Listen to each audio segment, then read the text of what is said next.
Hi, good evening and welcome to the State of the University Address for Fall 2021. This State of the University Address is going to be different this year for a couple of reasons. This is something that during my presidency I've done every fall and every spring. In the fall I do it primarily because it's homecoming. We try to do it at 10 o'clock on the Friday of homecoming so that we can catch alum, but it's open to everybody on the campus, and usually we do get an attendance from a wide variety of the campus.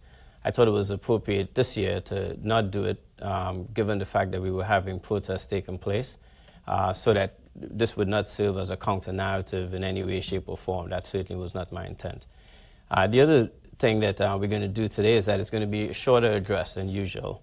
Unfortunately, I probably have as many slides, but I am going to make sure that we stick to pertinent information to lay the foundation for a discussion after, where I'll take questions both from the audience here. There's an ability to send questions in as well, and then we have some students who will be able to pose questions as well. I think it's important to have an open and transparent dialogue, which is why I started the State of the University Address. And for those of you who may not know, I give a State of the University Address every fall and spring to the Faculty Senate, as I did this fall on October 12th. In the spring, we also give a State of the University Address. This year was cancelled by the Faculty Senate Chair primarily because of the pandemic, which is understandable. And obviously, I do this, as I said, every homecoming and at graduation as well. This one will be different as it's live streamed, as the others are, but obviously to a wider audience as well. So first, let me start by saying the current events that are taking place on campus are very important. And I hear the concerns. I want to be absolutely clear about that. I also am empathetic with the students who have concerns, whether one student had mold in his or her room or one student was affected by Wi-Fi. That's more than enough. And certainly we apologize for anybody who was inconvenienced in any way, shape, or form. I do want to emphasize that the team has been working diligently to rectify those circumstances as well. And rather than continue to put out a counter-narrative through the media and social media, which I know has been frustrating for alum and others, what we have tried to do is to focus on the issues at hand and to manage those issues as well as we can. And I'll discuss that in detail today. The reality is that we have a university that's complex. I also recognize in many ways that this is the most public-private university in America. Everybody wants to see Howard succeed. Everybody wants to participate in Howard's future. And I can certainly understand why.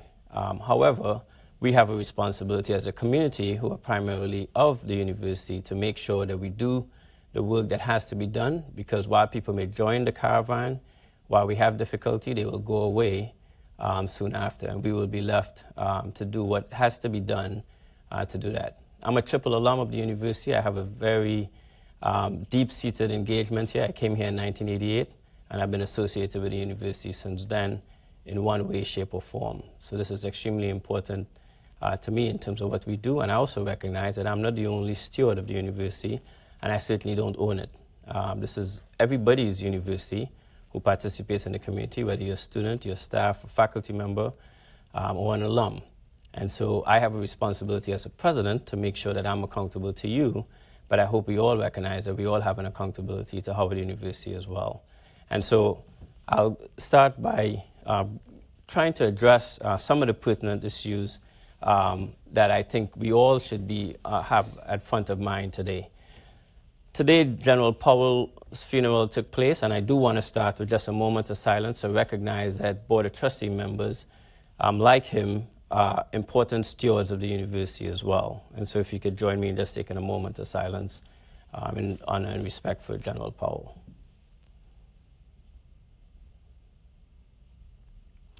In my presentation today, I'll cover quite a variety of things, and all of these I think are pertinent. We probably need 2 or 3 days to really have a discussion about the full breadth of what happens here at Howard University. Having said that, I do think that there are some pertinent things that I do want us to touch on. A, they will put the current circumstances in perspective, but B, I think just as important, they will give us a way forward. So first, let's start with fall 2021 enrollment. One of the difficulties at Howard University is that we provide an opportunity to those who otherwise wouldn't have an opportunity, and we can't do that for everyone who wants the opportunity. So that is becoming more and more difficult. sometimes the feedback I get is that we're too selective. And I hope as you see the numbers, you understand the complexity of making decisions around who is admitted, who is enrolled, and who is provided certain opportunities. The other major part of what we're trying to do here is to ensure that underrepresented individuals from under-resourced communities have an equal opportunity to pursue higher education.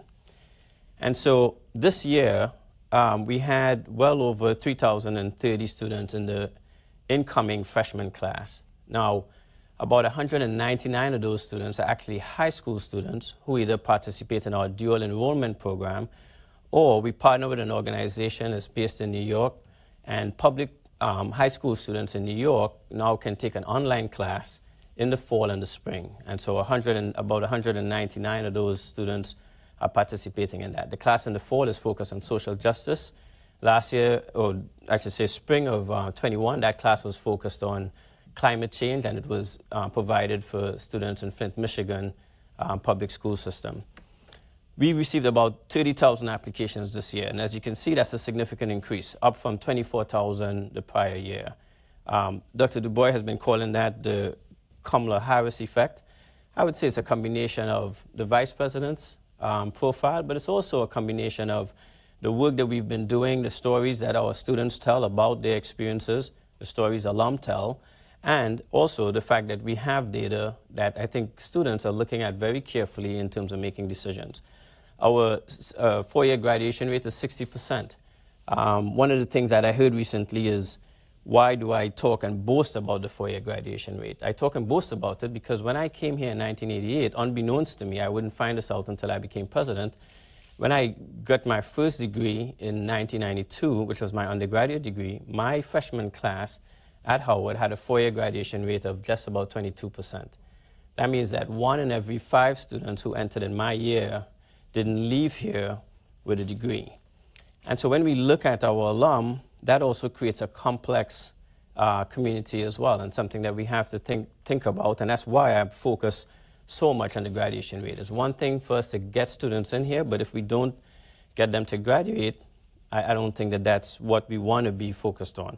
Our 6-year graduation rate is at 64%, and when I took over as president in 2013, the 4-year graduation rate was 38%, and I'll show you a slide that shows what that improvement is, and I'll try to give you some insight into why I think that improvement has occurred.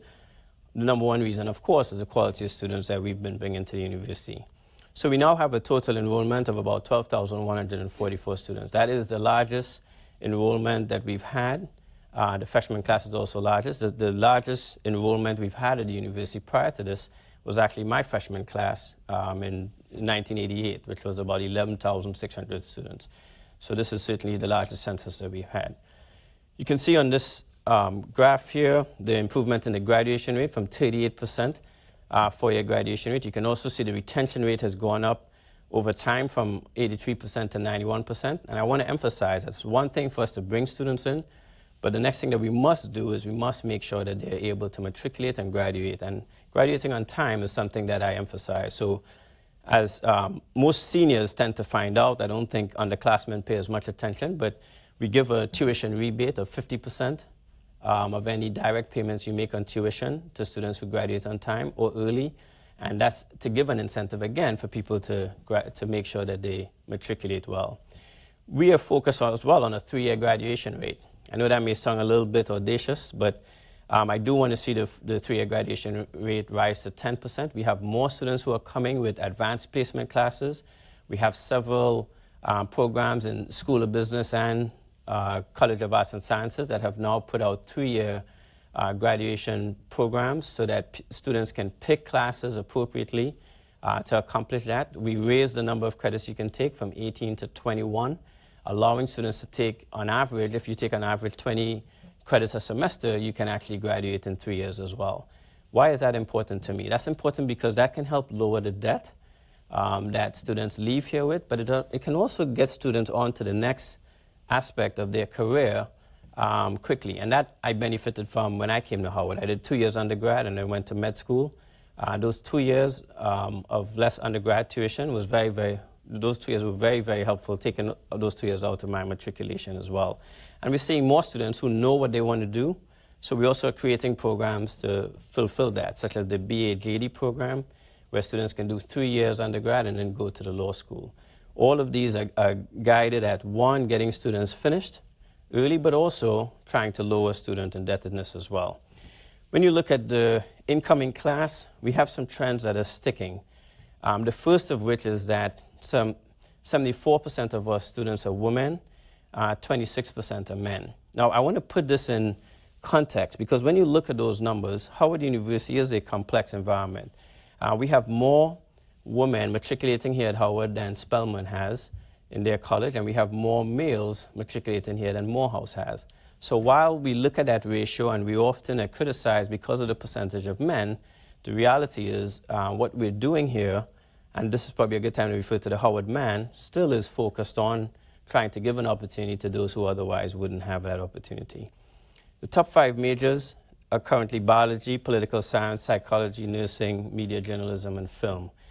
Political science has overtaken psychology in recent years, but the fact that biology continues to be the #1 major is another reason why we have such a strong STEM program and strong health sciences programs in general.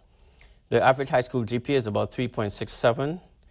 Despite the fact that we weren't using ACT scores and SAT scores, as you can imagine, students who took those tests and were comfortable with their scores submitted them as well, and those averages continue to hold nicely. Top 5 states represented are Maryland, New York, Georgia, New Jersey, and Texas. I can tell you that California is in the top 10. That continues to be a very strong recruiting state for us. And the top 5 countries, as you can see, are Jamaica, Nigeria, Ghana, Nepal, and Bahamas.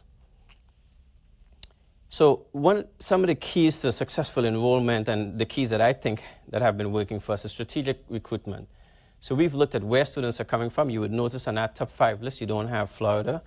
We've actually tried to deploy folks in Florida. One of the things that we found, for instance, in Florida is that you have very good public university system, and so students tend to stay in the state of Florida. We want to compete for some of those students. So we're looking at areas where we're not necessarily attracting a lot of students from right now and trying to be strategic about that engagement. There's some states that send us students that wouldn't naturally seem to fit, as I mentioned, California, but we've had such a long-standing history of students coming from that area that we think our alumni there do a great job of that recruitment for us.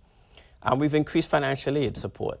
We're recognizing that college education is becoming more expensive, and you will see that what we have been doing in terms of financial aid support has been going up. So when I talk about donations and funds, you'll see that a lot of that money is going to more scholarships, et cetera, and it's resulting in a changing of our student indebtedness.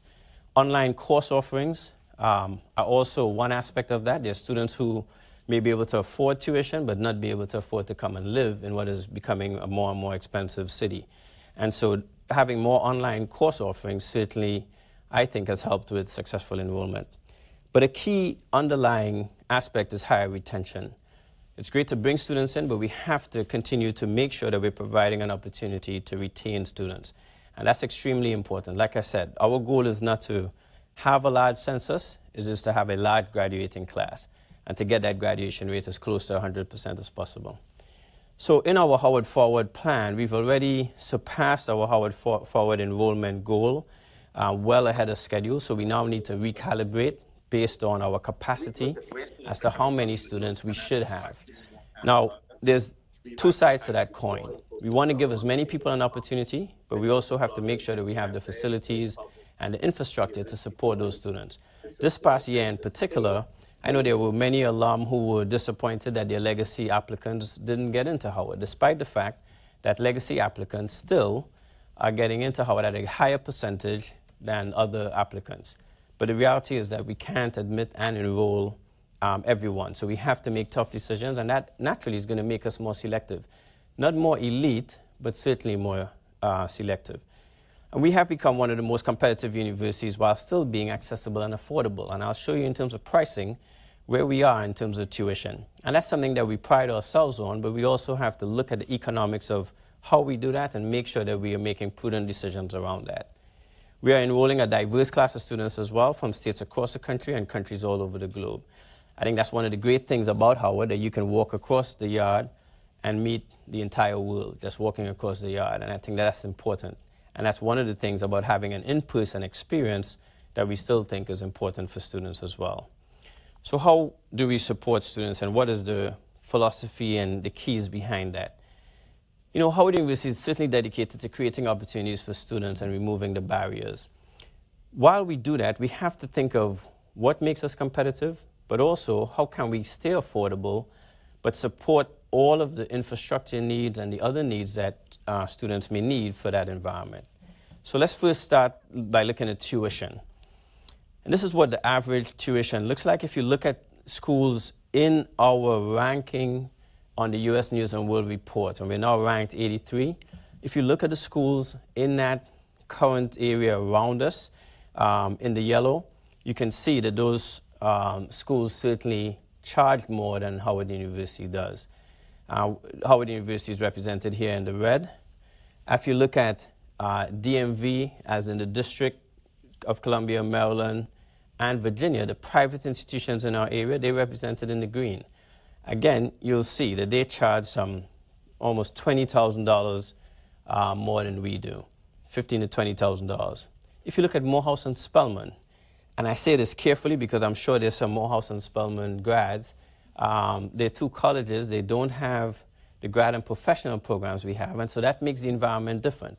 If you come here and you're a pre-dental student or a pre-law student, you have the opportunity of a law school to go listen to lectures, you have the opportunity to go down to the dental school and shadow someone, or you have the opportunity to come to the operating room with me and see if you can stomach seeing guts, etc. And so that can change your decision about med school. So the environment in which your undergrad campus is a factor in terms of what we charge for tuition. Having said that, you will see from this, we still charge less than those institutions. And so a Howard education is extremely affordable at this price, and we intend to try to continue to make it affordable. If you look at undergraduate fees, there then is a really big gap in terms of what we charge and what we provide compared to our peers as well. And again, that's something we have to look at. Now, one of the things I will mention that has been a change, and I have seen some questions from parents about this issue, is the issue of what we charge for health insurance. We've made a significant change in the past academic year about health insurance. In the past, our health insurer, regardless of who it was, it's currently UHS for students and Cigna for the employees, would not allow students who were 25 and under to opt out, right? And the way health insurance works, as you can imagine, the more healthy people you have, the lower the premium is. But they would not allow us to opt out in order to keep the price down. We convinced them that there was more of a desire from parents and students to be able to opt out because a lot of you are coming to us on your parents' insurance, and therefore they gave us that option. Once they gave us that option, it means that the pool of students left is now smaller, and therefore the premium is going to go up.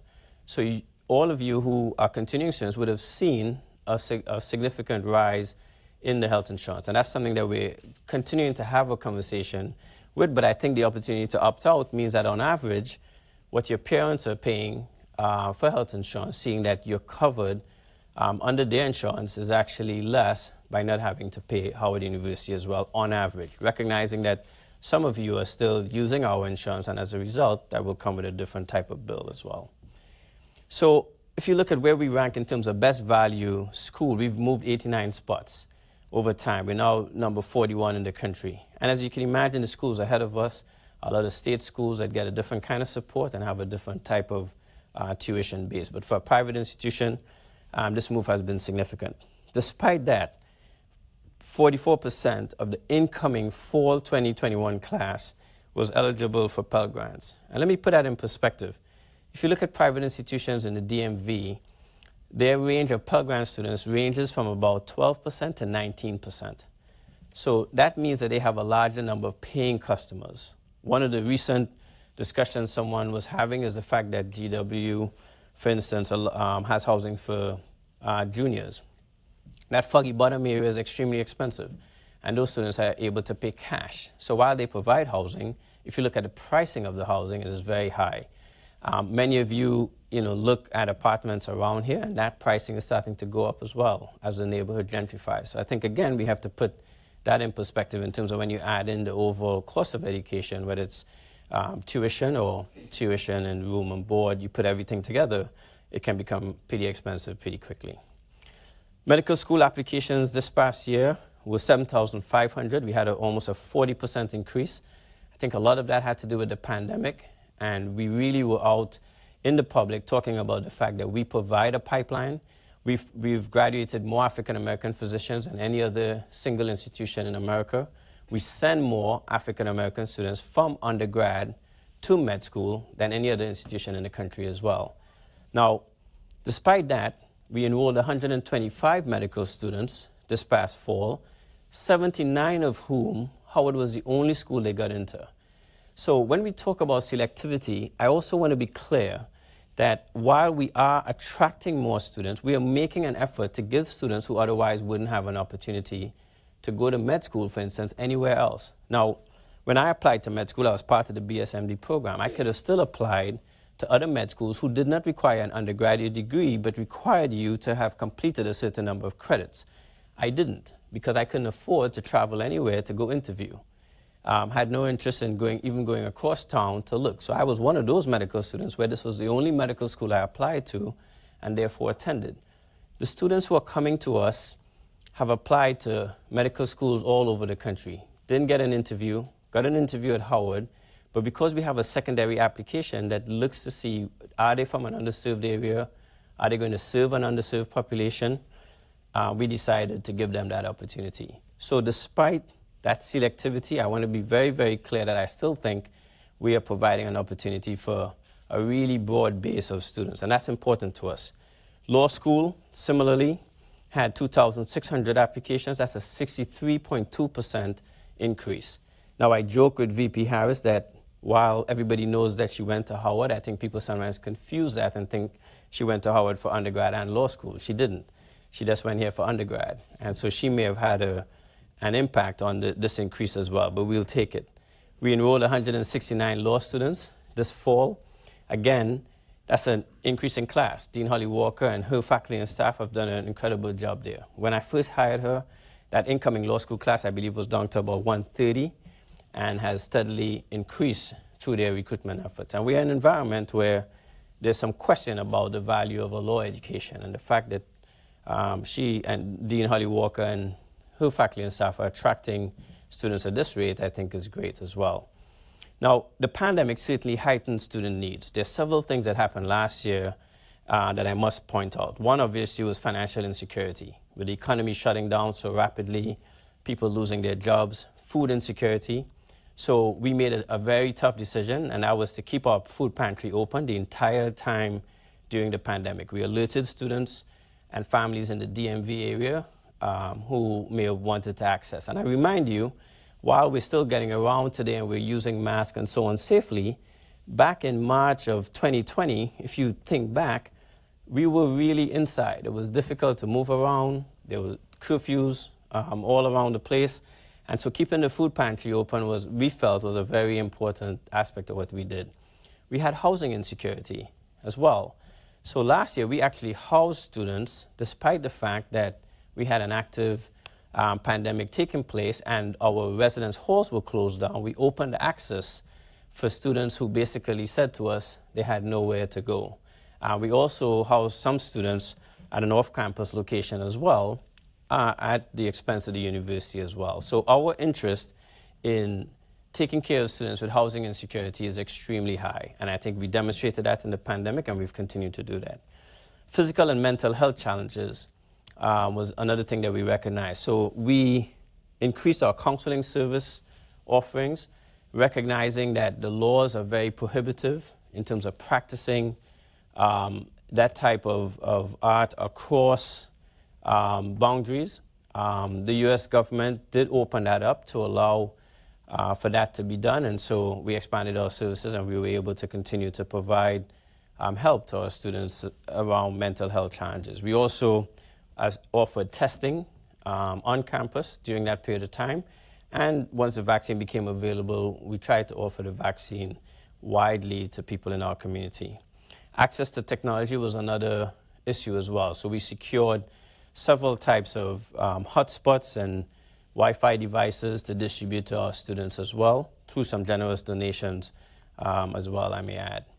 So overall, the university distributed about $169 million in institutional and donor-funded aid last year alone, in addition to trying to lower or eliminate student debt. We waived some fees. Obviously, you weren't using some of those services, so that was the right thing to do. We had some direct cash payments through some of the government funding as well, which has been repeated this fall. And as I said, we supplied emergency housing and meal assistance. So when you add that support up, that's another $38 million. So we supplied well over $200 million in support to Howard students. And the emergency funding, many of you would be familiar with, the Howard Easement and Assistance Relief Trust, the HART grant, was actually a grant that we supplied through Howard funds, and part of the funds we used for this as well was from donations like the Mackenzie Scott donation that we received. And obviously the CARES Act and HER funding supplied as well. So for the return to campus, there were a couple of things that we looked at. One is we did a survey. 95% of the continuing students said they wanted an in-person experience. We had to look at how could we do that as safely as possible. So to ensure the health, safety, and well-being of every student, we decided to set up our Bison Safe, and the Safe is support, advocate, facilitate, and educate.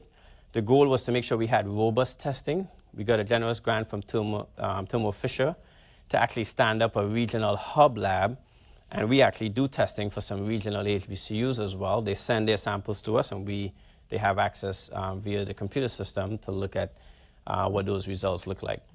We launched that app as well to ensure that everyone would use it. And what we've seen since everybody has been back is an increasing utilization of the Bison Safe app, which is helping us significantly, as you can imagine. We put out data beginning on May 17th, announcing that students on campus for the fall had to be vaccinated.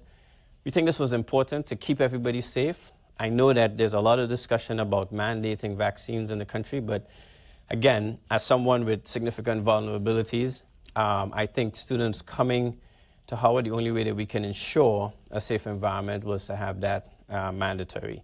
We gave an August 1 deadline for students to submit their proof of vaccination, and some students submitted it to ResLife because it was also mandatory to move into the residence halls, and some students submitted it to MedProctor. So for a little period of time, we had a gap in just being clear as to how many students did that, but I'll show you some data on that as well. And then we had an October 8 deadline for employees to submit proof of vaccination. 100% of the students living in the residence halls are vaccinated. And so I certainly want to commend the students for that. 98% of all students have actually complied with the vaccine mandate and have actually uploaded. I still am convinced that the 100 or so students who just haven't got around to uploading, and so we want to encourage, if there's anyone listening who hasn't done that yet, we want you to do that because we do want to have 100% now, and that number excludes anyone with an exemption. If you have an exemption, you still can't stay in the residence halls, but you can certainly attend class in person. 69.2% of the faculty have provided proof, and that excludes those on sabbatical and teaching remotely. So one of the things here, again, is as we move to workday, issues that we had with the network, I think may be responsible for the lower number, and so we are continuing to ask for faculty to submit that vaccination as well. We want parents and students to be comfortable and convinced that they're going to be attending class in a safe environment. About 70.7% of the staff have provided proof of vaccination. And I want to thank Monique McClung, who's here today from the Howard University Staff Organization, for assisting with that. That number was significantly lower, and she and her organization certainly helped move that number. We have significant testing requirements with weekly PCR testing, and our students and faculty and staff are testing on different days based on the alphabet, and I've been getting a weekly test. I know it can be onerous to do it, and one of the things that we've seen over time is the proof that our positivity rate is really low. Our positivity rate right now is 0.67%. This information is on the website as well, as we've been tracking it. DC's overall average positivity rate is about 3%, so we're significantly below that, which again is commendation to the students, faculty and staff for following the rules, for getting vaccinated. And as you can see, we've done about 72,595 PCR tests have been performed on campus over this time. And as I just pointed out, that positivity rate has been dropping, and so we're very happy to see that. Looking at the numbers, I have to be honest, we're going to interrogate DC Department of Health and CDC around the requirement for testing vaccinated individuals within our community. We're hoping that we can get to a point where we'll be able to convince the DC Department of Health to only test those who are unvaccinated in our environment, and to only test the vaccinated individuals if you present with symptoms or an exposure, as recommended by the CDC. In some circumstances, if you're exposed, the CDC is not necessarily recommending that you get tested or quarantine. And if you do have a test, how quickly you can come back to the environment is also shortening as well. So we certainly are supportive of that. The transformation to Workday has already produced significant benefits. We had a July 6th go live. Anytime you change an enterprise-wide system such as this, it can be fraught with difficulties, but it was important for us to do that. This is a cloud-based system. It's very efficient. It has a student module that avoids us having to try to interface with Bison Web and Banner in the way that we do today. Everything will be in one place. The reason why I think that's important is because it's going to help with customer service. If you call the bursar's office and there's an issue in financial aid that they need to look up, right now, I don't think all of those things work as smoothly as we'd like. With Workday and the launching of the student portal, those things will certainly bring more efficiency. So right now, we certainly have a much more efficient process in HR and finance as a result. It helps with our cybersecurity posture because it's cloud-based as well.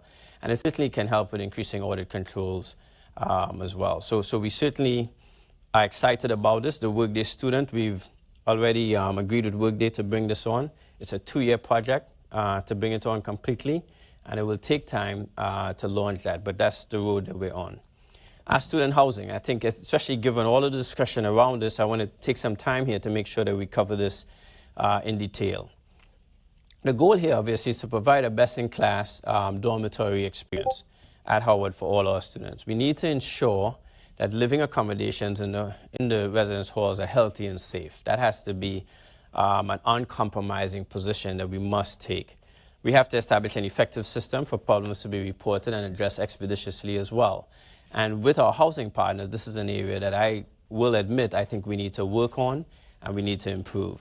And we have to create a transparent process for housing students and responding to issues in the residence halls.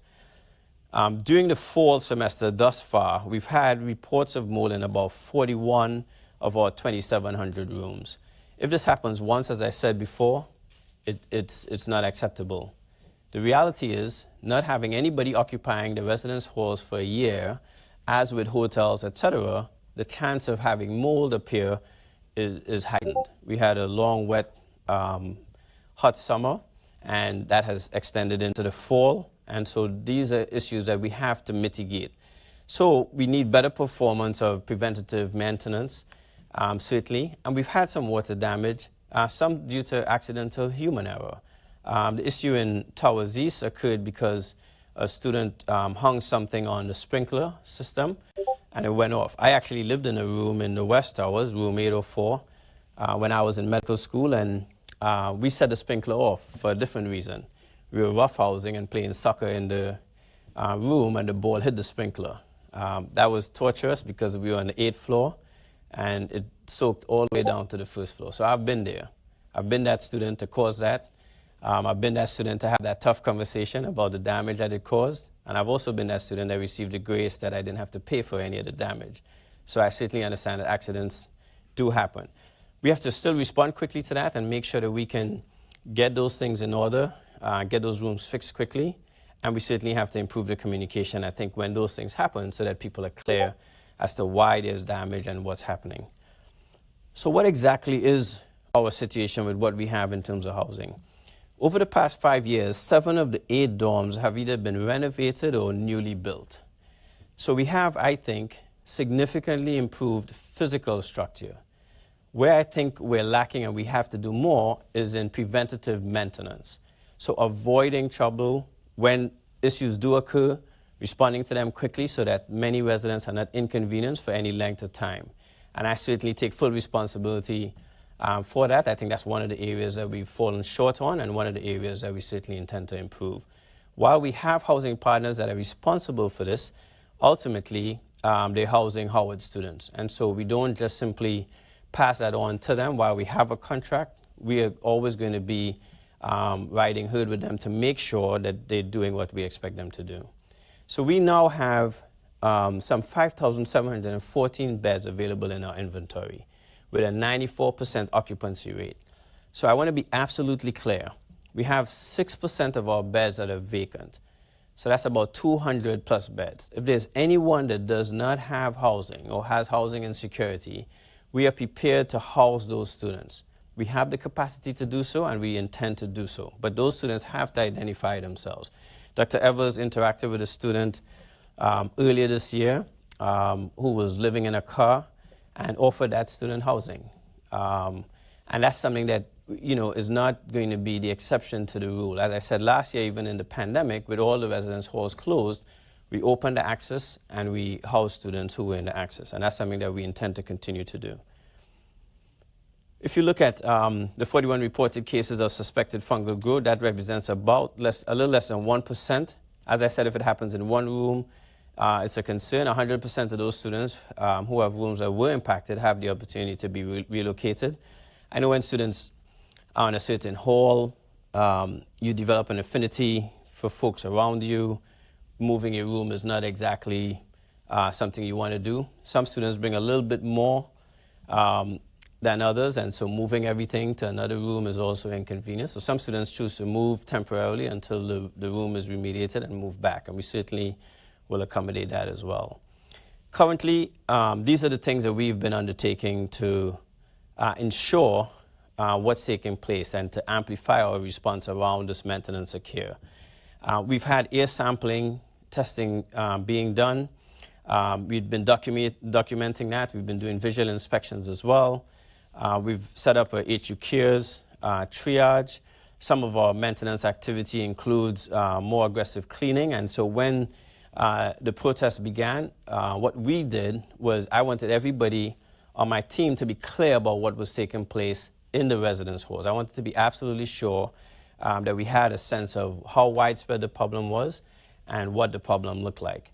And so one of the things that we launched was a hypercare activity that included everybody on my cabinet is assigned to a single dorm, and every single day they are invited to go make rounds in the dorm to knock on doors, etc.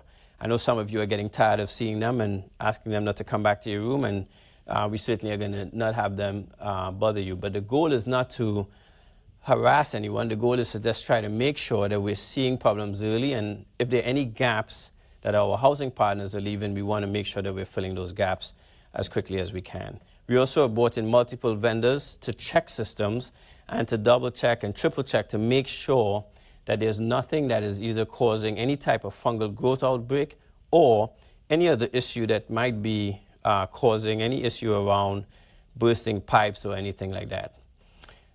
To continue to support that, we also created an email as well.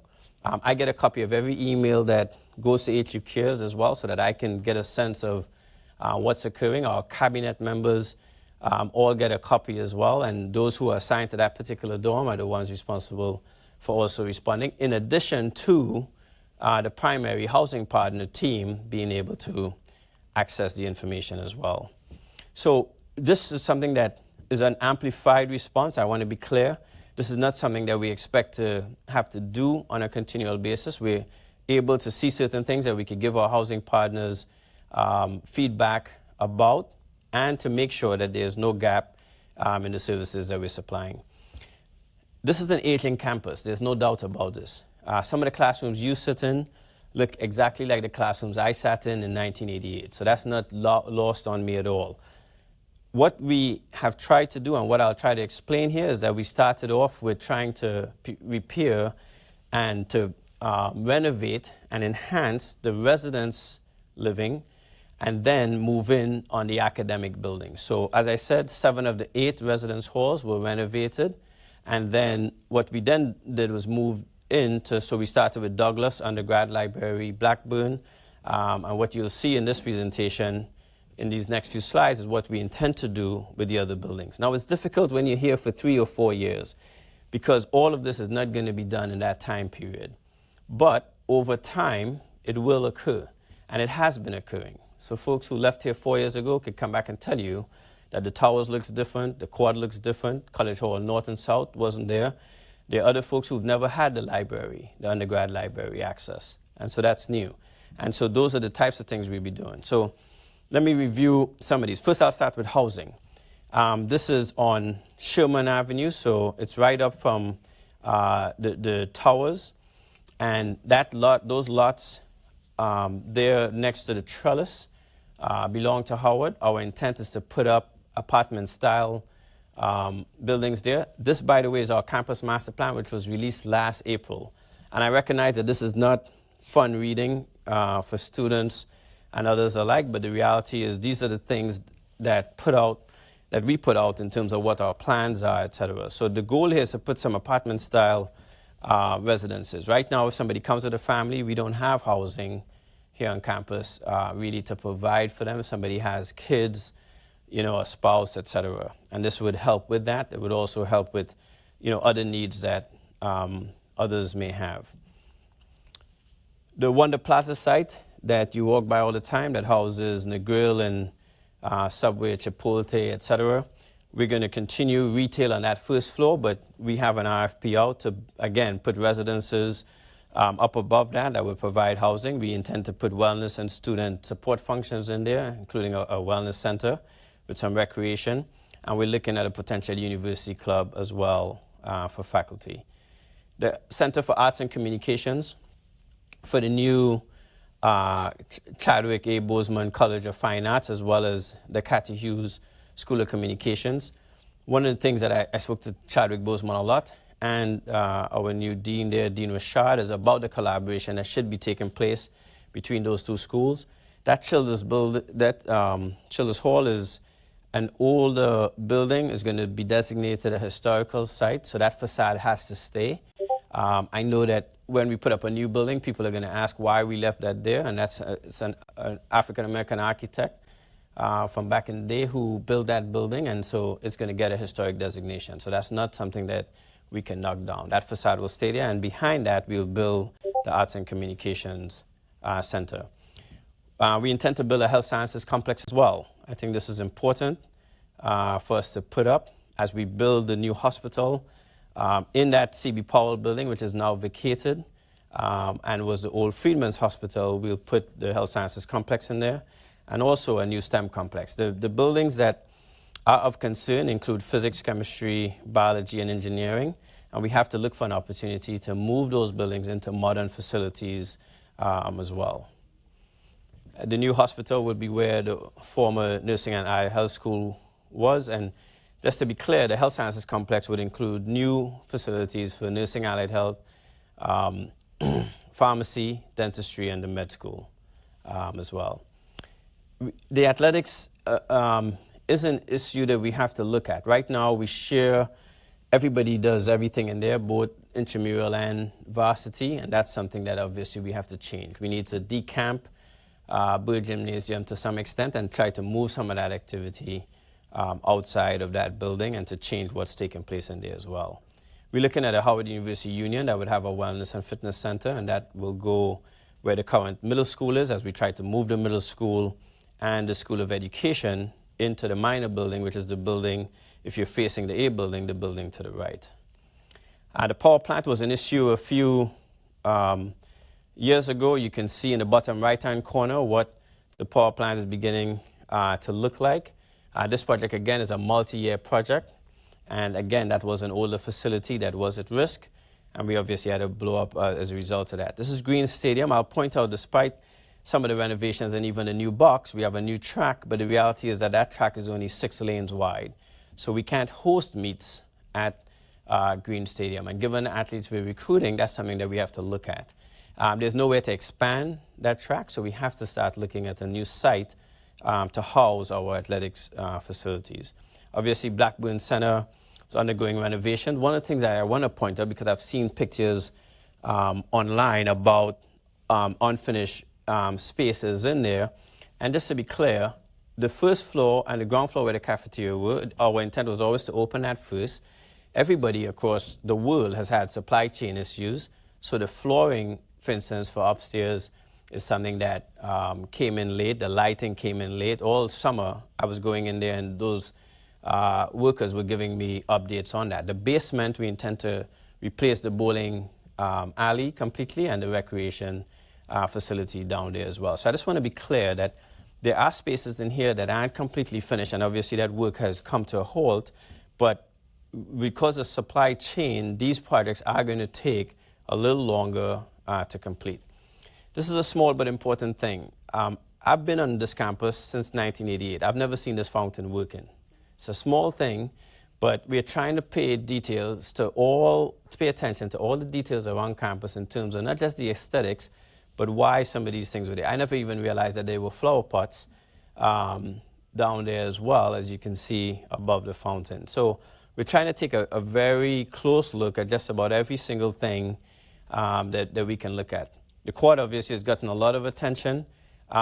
Simple things like these connectors that the young ladies in the quad now have. Any of you who stayed in the quad who are upperclassmen will say, not having those connectors was pretty inconvenient. Seems like a small thing, but we felt it was important. The courtyard also, I think, is a good addition, and we're going to continue to pay attention. I mentioned the undergrad library already. I think this was the place that I studied the most when I was a freshman here, and it's a place that now I take a lot of pride in going into to see and seeing the transformation that it is.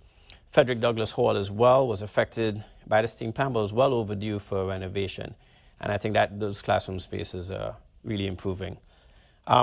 Research is really important to us. We want to be an R1 research status, so we are making investments in this area.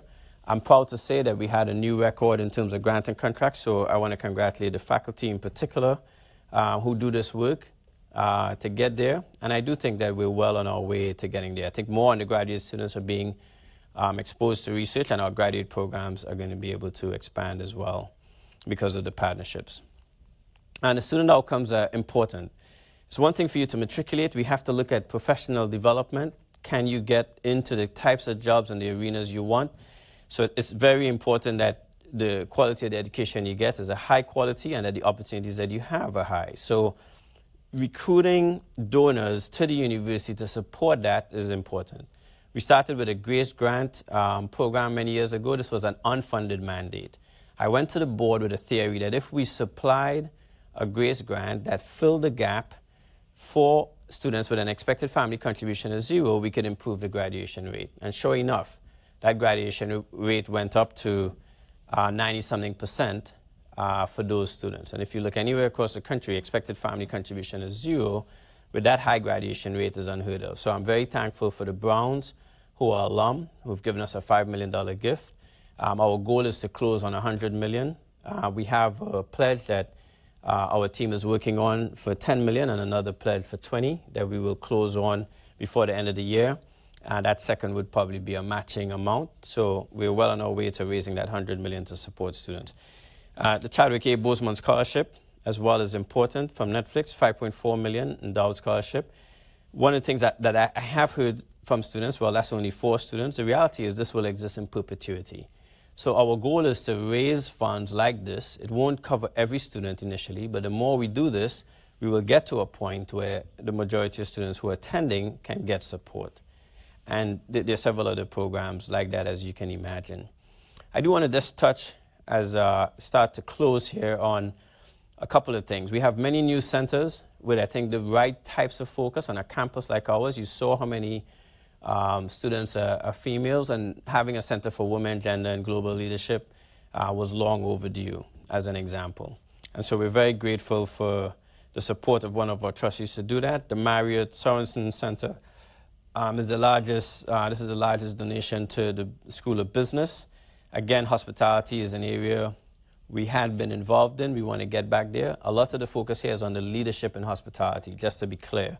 We want people to be opening their own hotels and running those. Faculty development has been key. We did have an issue with faculty onboarding. A lot of it related to the Workday launch, as well as some process improvement that we need. And we've created a committee with the provost that's looking at this.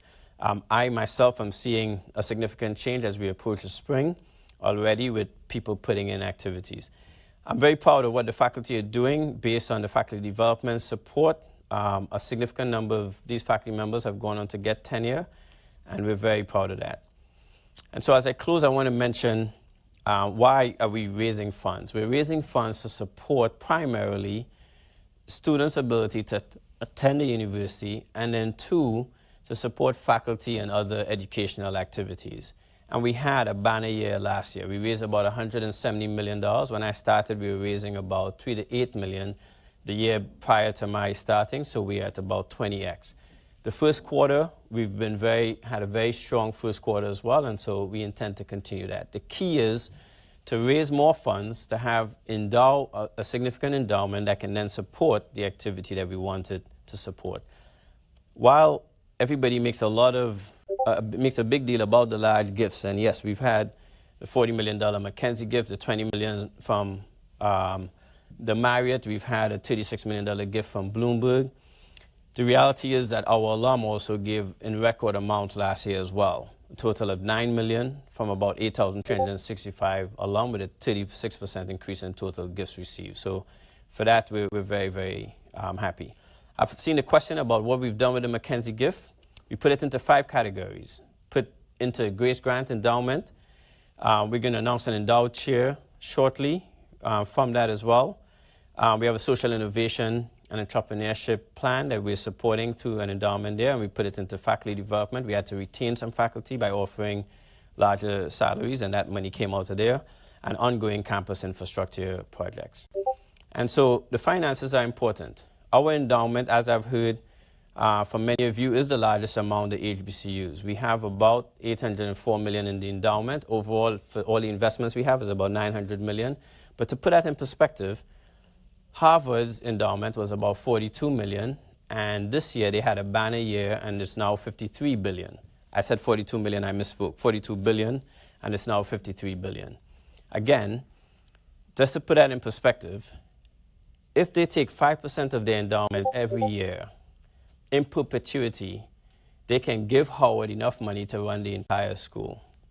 And they could give us a little extra to make everybody go to school for free. Right? That's the difference in resources. So when we talk about an endowment, while we have an endowment of $800 million, we can't just go spend it all. We have to try to invest it to raise funds. This year, we had a very good year, a 25% increase. But you have to remember, when you have an endowment of $52 billion, you can show up for that IPO, and you can show up for the things like Facebook, et cetera, which if you get in early, you're going to get your 20x return. They're not coming to us and asking us about that. We're now having conversations with those type of venture capitalists who are willing to let us in. Now, to get in, you might have to put in $100 million. If I put in $100 million of that 804, and that's a missed bet, I don't think anybody would be pleased with me. So we have to come in at a lower level, 10 million, maybe 15 or 20. But the first thing is we have to get our foot in the door. And that's the difference between the haves and the have-nots in these circumstances. That doesn't mean that we're going to let them outpunch us. So what we've been doing is trying to get our finances in order. As you can see here, our bottom line this year is a whopping 185 million positive to the bottom line. A lot of it had to do with fundraising, but a lot of it also had to do with operational efficiencies. And I won't bore you with the details in here, but the point is that we have increased what we're doing in every aspect of the university that brings in revenue.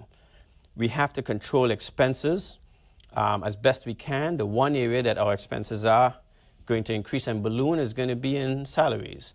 The job market is tough. People can move. People can take a job in California and stay right here in DC, so the job market is really, really tough, and so we have to increase that.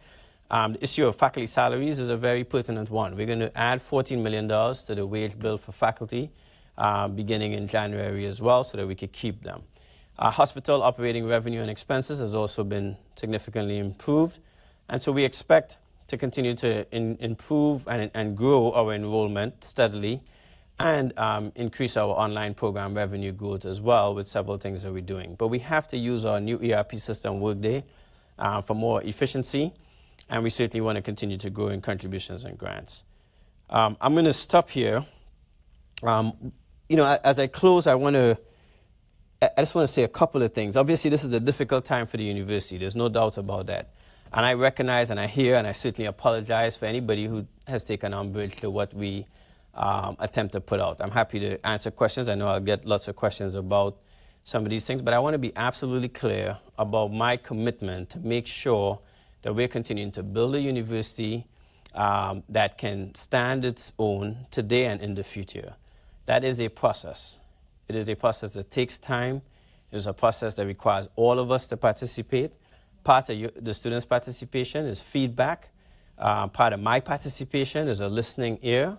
And my team's participation and the Board of Trustees' participation is to make sure that we have a robust plan as we move forward. We're not always going to agree. I want to also be clear about that. The journey and the path we take is not always going to be one in which we agree. But what must happen is that we must have the dialogue. We must have the conversation about what and why. Some of these issues are complex to understand, so I'm always happy to attempt to explain it. I think most of these things we're going to get right. Some of the things we're not going to get right. And when we don't, we're going to own that. But we are always going to be committed to fixing those things. And so I appreciate you listening, and I know I went over. I apologize. On the back end, if everybody would bear with me, I'll add as much on the back end to the question and answer, if that's okay with everybody, so that nobody leaves here feeling that they got cut short on any questions they wanted to ask. So thank you very much.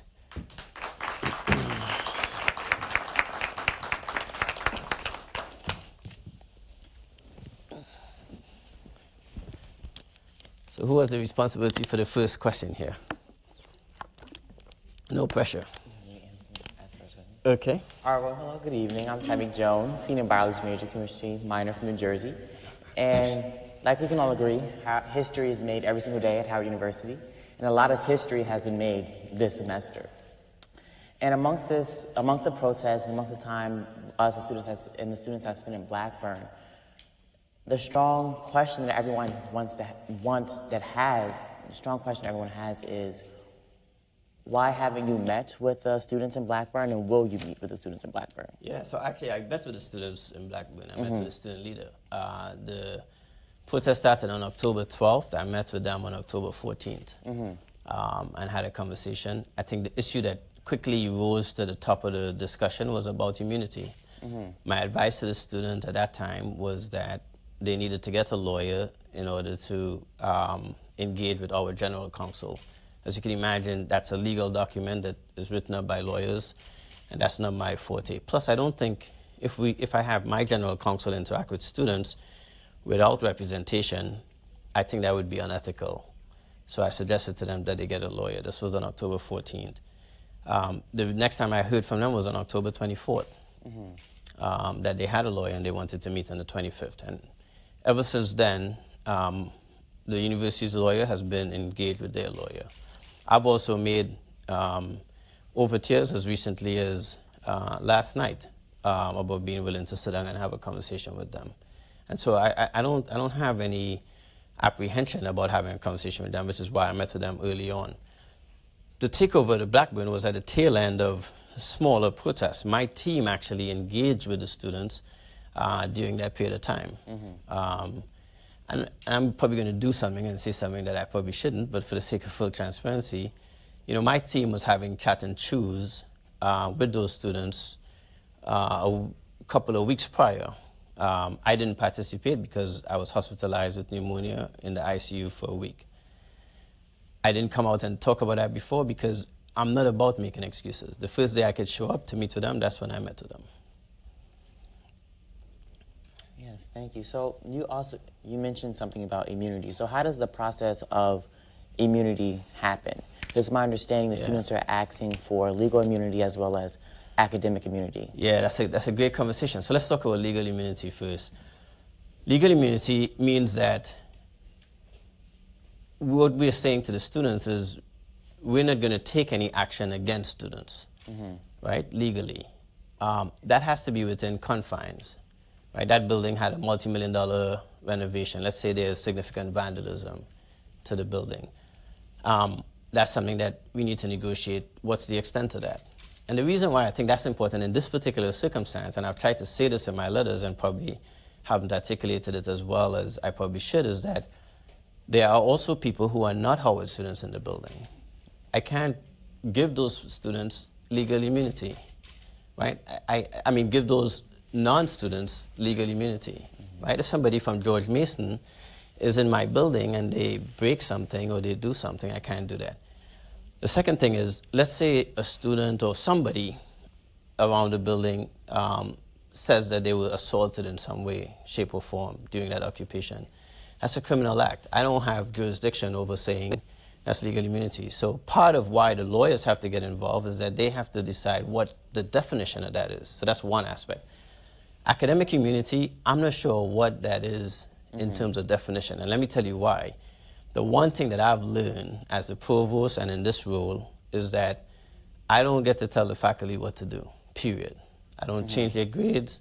I don't tell them, what to do in terms of how to deal with a student who has missed classes, et cetera. What I will do is appeal to the faculty to make sure that they give students as much grace as possible who participated. But we can't say, at least I can't say by edict that any of those students should just get, some kind of blanket immunity. I think that's a tough, it's a tough discussion to have. Now, we do want faculty to engage with the students and to give them as much grace as possible, right? But in terms of grades, all of those things, in terms of keeping their scholarships, et cetera, those are things that I'm supportive of and would advocate for, but we also have rules. So the student who is not protesting, who is going to class every day, that student gets a C, drops their average based on their contract for their scholarship. What grades does that student get, and is it legally appropriate for that student to not keep their scholarship while they were going to class versus somebody else who was protesting? So we have to be cautious. I mean, all of these things seem simple. It seems like Dr. Frederick should just sign a document and say everybody has academic and legal immunity, but it just doesn't work that simple. It's a lot more complicated when you get into the nuances of it. I'm pretty sure our faculty will be supportive of students, let me be clear about that, but when you try to put that together for students, you want to be cautious about it. And I'll be frank with you, one of the things I saw that does have me concerned is that there will be no way to identify them. And I understand that people don't want any retaliation, and I'll go on record to say I don't intend to retaliate against any student who is protesting. But if we don't know who the students are, and you weren't in the building, and you can show up and say, I was in the building, so I want this accommodation, that seems a little bit loose as well, right? And faculty are probably going to rightfully come to me and complain that, what am I doing? I mean, I take you back to when we first shut down. Remember, we had a lot of discussion about pass-fail, right? Going to pass-fail. And I try to say to everyone that I've got to get the faculty to do that. I can't just say we're going to go to pass-fail. So we had a discussion, we had a town hall, Provost Wuto, and we tried to get to a point where we could have pass-fail. And we did. But that's not a decision that, as the president, I can make unilaterally, just to be clear. I am supportive, and the very first day I met, I said, I'm supportive of academic and legal immunity. I can't, by edict, do it. The lawyers have to get involved to figure out the parameters of it out, but we also have to recognize that there are limitations to how far I can go. Okay. So, based on my understanding what you said, it becomes a question of academic integrity and the discretion of the faculty and the professors in terms of academic immunity. And in regard to legal immunity, it becomes a question of that we cannot give legal immunity to non-Howard University students. So how, is there a way in which Howard University students specifically can be given legal immunity and not those non-Howard students? Absolutely. And we've sent back a recommendation based on their template and request. We've sent back a recommendation about how we could get there. The point is just that there's an issue as well of aiding and abetting. Right? Non-Howard student does something, Howard student there, that person implicates the Howard student. You know, there could be back and forth about that. So we have sent back a suggestion about that. There absolutely is a way, and that's why I think lawyers have to get involved. You know, I can't do that. I wouldn't do a good job of it. I don't understand the law well enough to do that, and I think the lawyers have to work that out. But I am supportive of it, which I think is the premise of your question. Okay. Yes, I have more questions, but I'll let the lady Sure. ask. Good evening, Dr. Frederick. Good evening, everyone. I'm Drew Lewis. I'm a third-year law student from Brooklyn, New York. I'm also You can help us solve this problem. yeah. I'm also the Student Bar Association president of the law school. So tonight you spoke a lot about the campus master plan, and I wanted to know if that extended to West Campus, and if there are any renovation plans that you have in mind for West Campus. Yeah, so you know, West Campus right now houses the Divinity School and the law school. So one of the first things we have as a plan is to move back to the East Campus and to bring the Divinity School back there. That would then, you know, afford us the opportunity to pay more attention to what's happening with the law school. You know, it's a campus where people call me all the time and offer me $1 billion for the campus, and they have a Saudi investor who wants the campus because of where it's located. And so we've made some improvements. I think there's more that we can do, but I think the first thing is we need to get Divinity back to their spiritual home, and then once we do that, I think we can focus on the needs for the West Campus. And I also want to express my appreciation for the faculty, staff, and the students of both the Divinity School and the law school for being, you know, patient with this process. I think the law school has been pretty accommodating of having the Divinity School, and the Divinity School folks have been pretty understanding of having to be there while we try to redo the East Campus. Thank you. Great. Dr. Frederick, my name's Alberta Forbes Baker. I am from the class of 83, 91, liberal arts, graduate school in economics. Also, I'm the president of the Howard University Alumni Club of DC.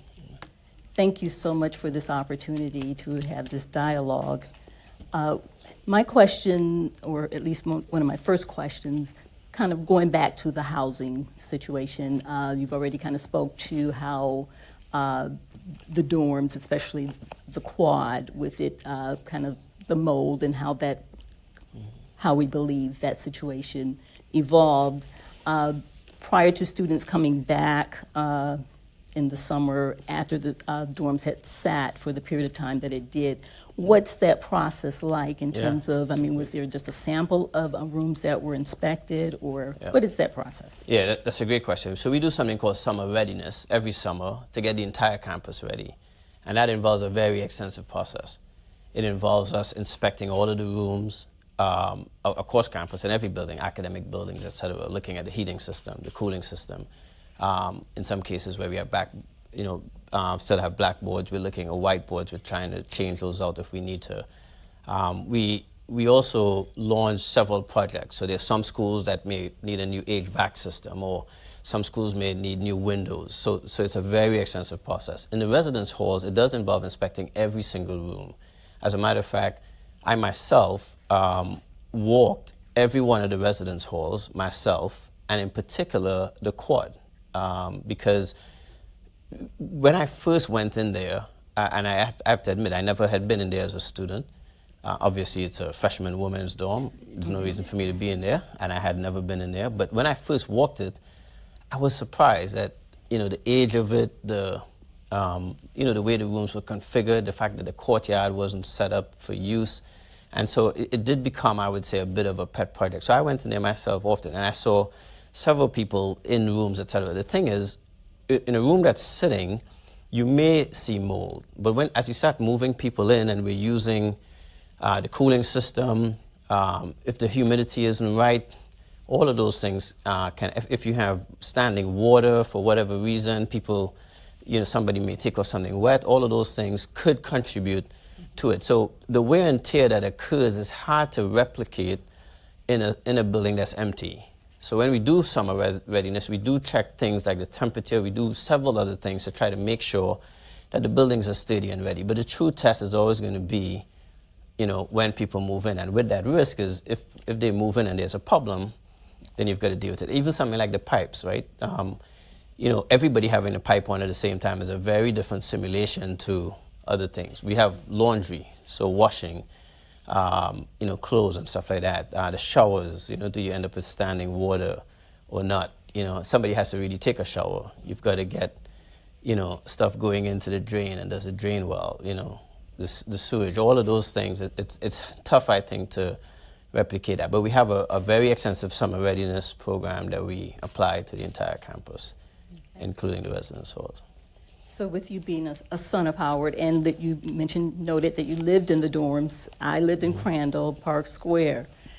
So can some of our alum believe that this is kind of a systemic issue in terms of housing conditions? There's always just over time, we've always somewhat had substandard, and you have addressed, the fact that that's what we're moving toward. But had this protest not taken place, would these issues have been, highlighted? Or? Yeah, I still stand by something, and I want to be careful about this, because I think when I do respond to this in particular, I think people feel that I'm not hearing or giving voice, to people who have had issues. So I'm going to repeat it again. If one person had a mold problem, it's one too many. Mm-hmm. In the bigger scheme of things, in 2,700 rooms, the physical infrastructure of our residence halls today is as good as it's ever been, because of all of the renovations we've done, the new buildings at College Hall North and South. When you look at the entire inventory, the quality of the rooms is much higher than it's ever been. Having said that, one of the issues that we have to be concerned about on an ongoing basis is deferred maintenance and preventative maintenance, right? What are we doing for the upkeep? And we have housing partners that are now responsible for that. So we've got to make sure that they're doing that at a very high level. That includes duct cleaning and all the other things that come with it. So we can renovate the building, but if that upkeep isn't at a high level, we're going to have some of these issues. So I would say the physical infrastructure is much better. I lived in Sutton Plaza, which was on 13th and Vermont. I lived in Meridian Hall. Again, I might be biased, but when I go into those rooms, they look significantly different than the rooms that I met. And I don't know if you had a chance to go back into Crandall yourself and see the rooms, but one of the things that we were hoping to do at homecoming is to have our residents go and see those. Now, would we have had a heightened concern? Absolutely. We're constantly engaging with our housing partners about making sure that the quality of what they're doing is better. That is why when the protests took to the degree that it did, I did not spend the time defending that the physical infrastructure was better. I deployed a team to take a look door to door, because what I was seeing and what I saw just didn't seem to have that widespread problem. Right? So for instance, I'll address one thing that I heard, rodent infestation. When I became the president, there were rodents all over towers. There's no doubt about that. I even speculated that it was because of the McDonald's. It was a frustrating problem. When we did the renovation, I even met with the McDonald's owner, and I had several conversations with him about, what needed to happen on his property. We were checking to see how often they were taking out the garbage. I mean, it was a vexing problem. Mm-hmm. We've had building inspectors in the buildings, including the towers. They haven't seen, and this is not a problem that you can ameliorate in 2 weeks. If we had a rodent infestation problem to the degree that people were saying, you would see droppings in certain places. That's not something that you're going to ameliorate in a short period of time, and that's just not what we've seen. And that's a fact that while it might be an uncomfortable truth, it is an uncomfortable truth that I have to speak to. We just haven't seen, because I've been there. I've been so significantly concerned about that rodent problem that we recently just bought the McDonald's parking lot, the McDonald's lot, by the way, They have a long-term lease, so the McDonald's is not going to go away anytime soon. But one of my successors is going to be able to get rid of that McDonald's once and for all and eliminate that issue that it may create, with the towers being so close. But some of these issues, I just haven't seen to that extent. And I do think the physical infrastructure, so I want to be very clear about this. I think the physical infrastructure is better. I think what we have to continue to examine and beg the question about is whether or not the maintenance and the upkeep is at the level that we want and that we're investing appropriately. Our housing partners are investing in that appropriately. In the interim, we're going to fill any gaps that exist with our own staff to make sure that there's nothing, we're not leaving any stone unturned in terms of making sure that that doesn't become an ongoing or chronic issue. Okay, great, thank you. If I could just ask one more question, Sure. and this one, of course, we understand that there are at least 4 demands coming from the protests. Mm-hmm. And I guess one that the alum would certainly have an interest in is that of the decision that the Board of Trustees has made, the shared governance, or should I say just the new strategy that was determined back in June of this year. And of course, the affiliate trustees, the students, the alum, the faculty. And so the concern, again, is losing that shared governance. And would like to, I guess, ask you, in terms of that decision that was made, was there any other decision or strategy that could have been put in place that would still have allowed the affiliate trustees to remain in place? Yeah, it's a good question, and I think this is probably my best opportunity to address this. So this is a board issue that I want to be very clear of. And obviously, as the president, I'm a member of the board, one person. The board brought in a consultant to look at what the standard practices at universities, and based on that and recommendations that were made, they decided to go with a structure that would still have shared governance but be deployed differently. And that includes several things that the board has been doing.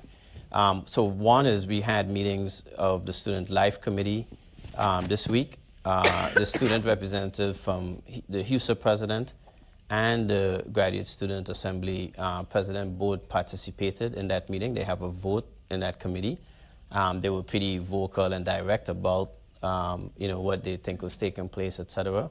And they were able to participate there.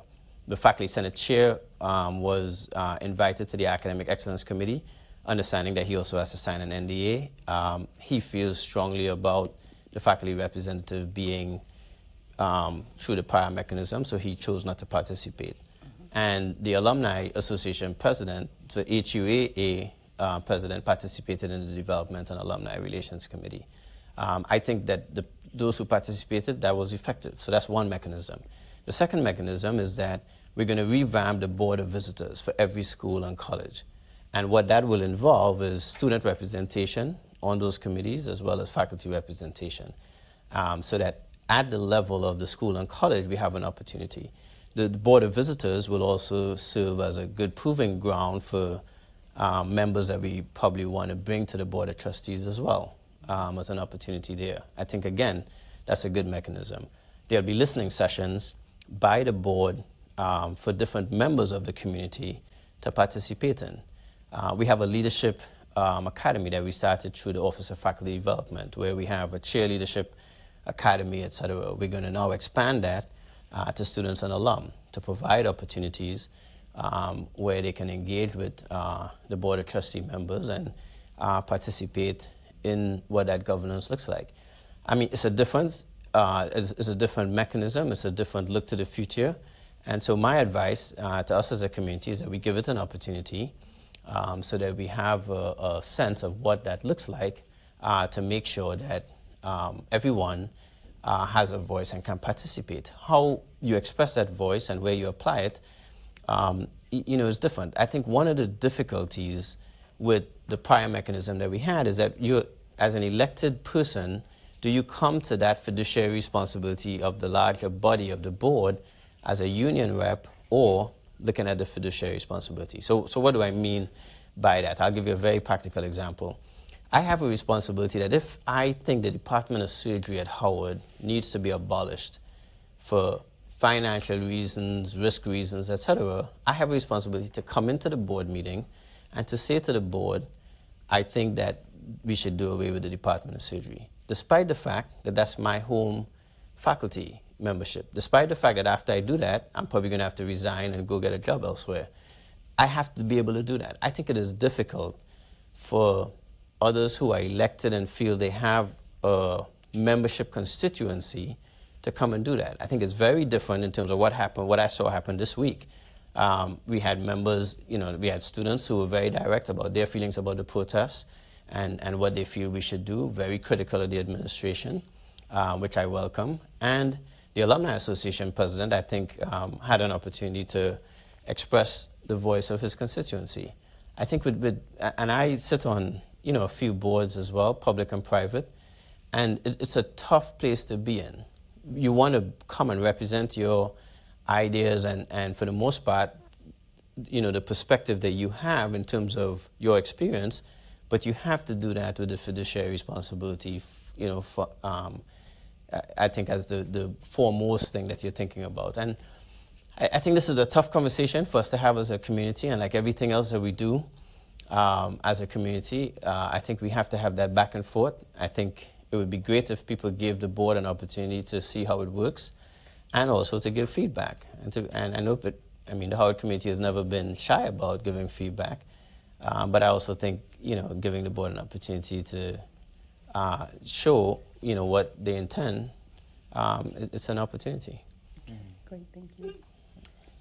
I'm a friend of the chapel, so I know they're going to want me to ask you. Okay. Rankin Chapel, what's going to happen? Yeah, I'm hopeful that I'd like to see us return Rankin Chapel to Rankin Chapel. We've had a meeting already to look at that. It's a major project. I had a donor give us $250,000 to do a study on what it would take. It probably would take us $20 million plus to expand the chapel and to fix several things about it that won't pass the building code today. I think it's a project we're doing. We have to go out and raise funds to do that. And to raise $20 million, I think is doable. I have to admit, when I line up kind of where we do it, I don't see, sometimes people ask about priorities. I think we have to do all of these things in parallel. Right? I think Rankin Chapel is an important spiritual home for the campus, but at the same time, I have to replace the physics, chemistry, biology, engineering buildings. Right? I think those things are critical needs that we have. Right? We have to build a new arts and communication center. The needs on this campus total probably $1.2 to $2 billion of work that we need to do. And I think the board is clear. I presented that as clearly as I can. And I think the board is also very supportive of us making the effort that's needed in order to get that done. And I think our financial fortitude that we've found ourselves in gives us an opportunity to embark on that. But I want to be clear, those things are not going to happen overnight. They can't happen all at once. And I hope that we as a community will be willing to say, okay, let's be able to come back here in 2030 and see a totally redone campus. Now, for the students who are here, that's no, warm comfort. But we have to recognize that what we are dealing with now didn't occur overnight, right? These buildings, like I said, they're classrooms I go into that look exactly the same way they look as they did in '88. Now, some people may say, well, you've been president for 8 years, why aren't they all fixed? Well, we inherited a hospital that was losing $60 million. Right? So there's several things we had to fix to get in place to then do. We had to get the graduation rate up. There are other blocking and tackling things that we prioritize to do. Thank you. Right. Yes, I have another question as well. So during the semester, I've had the opportunity to speak with numerous faculty and staff about the social climate of the university. And from what I've gathered is that the root of the issue and the root of the students' frustration stems from a lack of communication and transparency. And even just silence that students feel that they are met with. They feel unheard, uncared for. So in a general sense, how can we improve communication? Yeah. And on a deeper level of that, how can we see more of the administrators and faculty, not as our administrators, but as people, getting the opportunity to build that personal connection and being able to stop by to say hello and not just, oh, I have a problem. Sure. It's a great question. So my cabinet is a team of 12. And when I look at the breadth of what we're asking them to do, it's an under-resourced operation in terms of everything that they're doing. I mean, I look at Dr. Du Bois, who's the EVP and COO. The buildings I'm talking about, she's responsible for. Something is breaking every day. DPS reports to Dr. Evers is over student affairs. You have everything from Title IX to residence life, right? So there's a lot going on in all of those areas. We have to make an effort around the chat and choose and those types of things to engage. I think that's important. One of the mechanisms I use is I still teach. I still make rounds in the hospital, so I get to interact with students. Homecoming Saturday, I operated at 6 a.m. and a junior undergrad student and a junior med student were in there. So I get an opportunity to talk to them about a wide variety of things. I teach a class in the spring semester in the School of Education, a PhD class. And so it's a matter of trying to divide up our time in a way that we can meet all the needs with that engagement, right? And I would say that's one mechanism. The second is, I think we have to also build trust and not let the default be that there's a lack of care, right? I think that default, I'm not sure that's where we should start with. I certainly care for every single student on this campus, whether I agree with somebody's perspective or not, right? At the same time, I think what we have to be realistic about is how do we display that care, and are we going to have neglect? So when you talk about silence, for instance, one of the major criticisms I think that I've received over the past couple of weeks is my silence. Part of that is to not be trying to create a counter-narrative about people who are complaining about something, right? And then almost every message you send out gets scrutinized down to the last detail, right? So I'll give you one with an unintended consequence. It was brought to my attention that Sodexo laid off 12 people.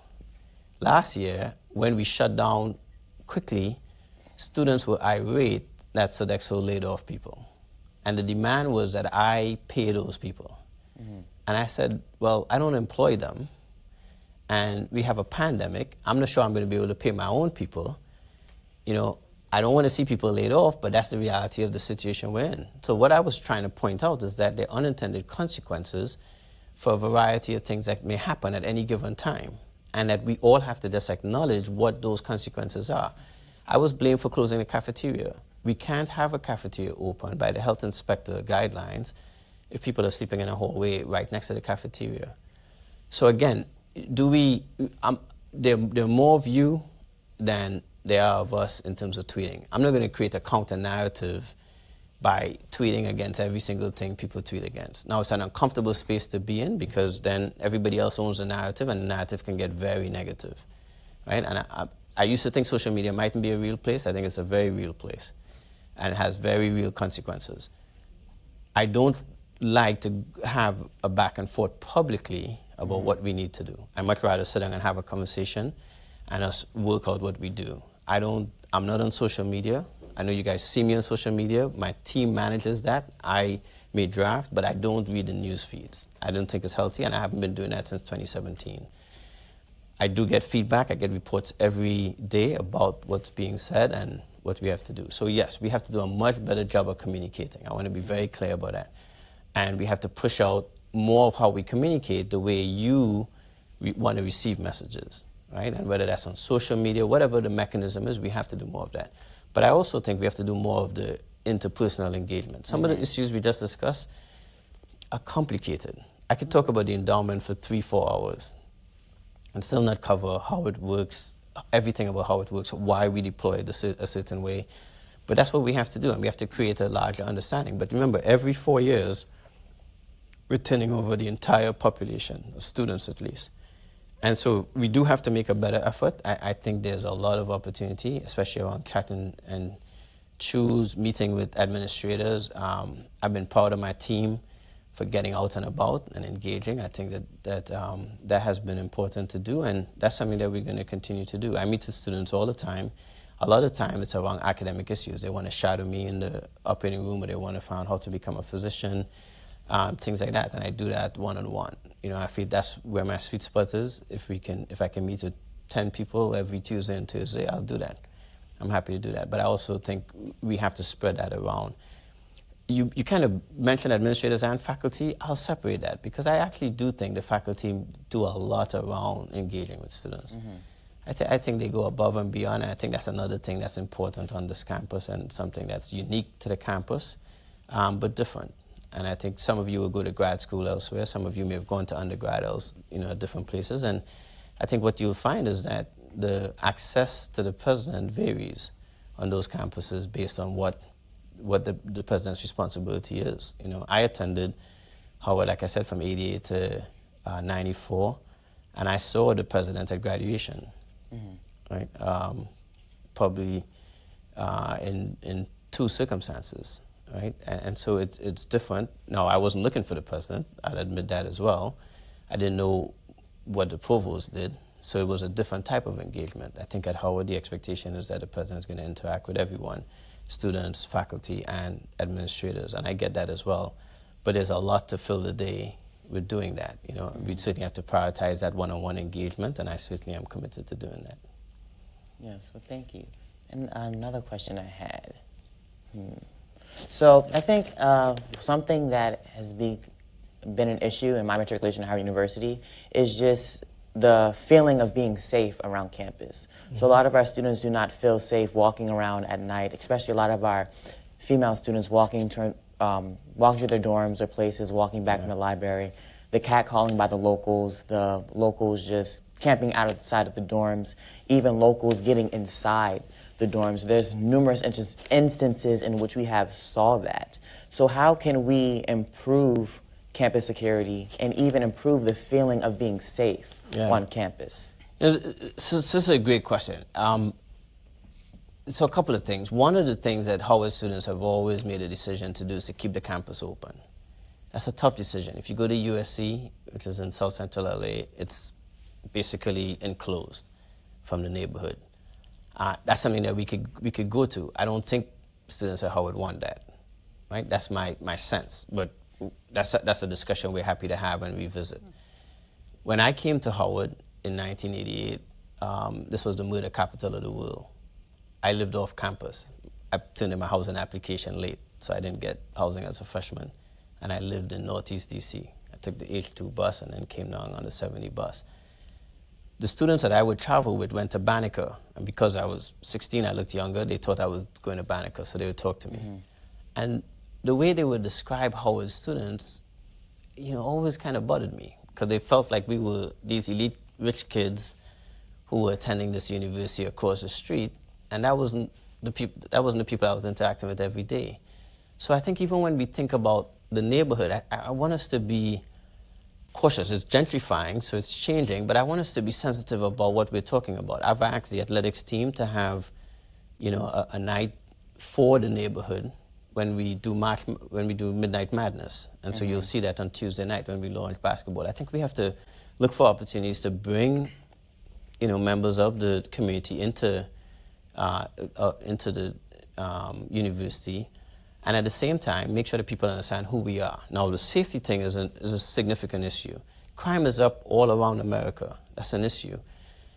What we've tried to do, and what the chief of police has tried to do, is to extend that perimeter, right? So if you go down 4th Street, you'll see MPD there late at night, and that's because of the catcalling and those things that we don't want to have occurring. So since that's our residence hall corridor, they've started trying to get a patrol car there. So a big part of the problem is us trying to extend it. The second thing, which I've read about, interestingly enough, is that this is your visitation. And that's why that becomes a complicated issue. There's a safety issue connected to it, right? So not that we don't want to treat students like adults and have you have visitation fairly liberally, but part of that is who is coming into the dorm. So recently, for instance, we discovered at Drew, people are opening a back door and a side door and letting people in. And that's not fair to the other residents, right? They may be letting people in that they're comfortable with, but that doesn't mean that you're sharing a communal space. We have to all play our role in that, right? We're going to try to lock those doors down have them key access, but we have to get students to participate in what that looks like. And I think it's important that we all are just mindful of where we are, what we do. We also have to educate students more about what's available to them, because getting an escort is something that the Chief of Police and DPS supply. And so we want people to use that mechanism as they move around.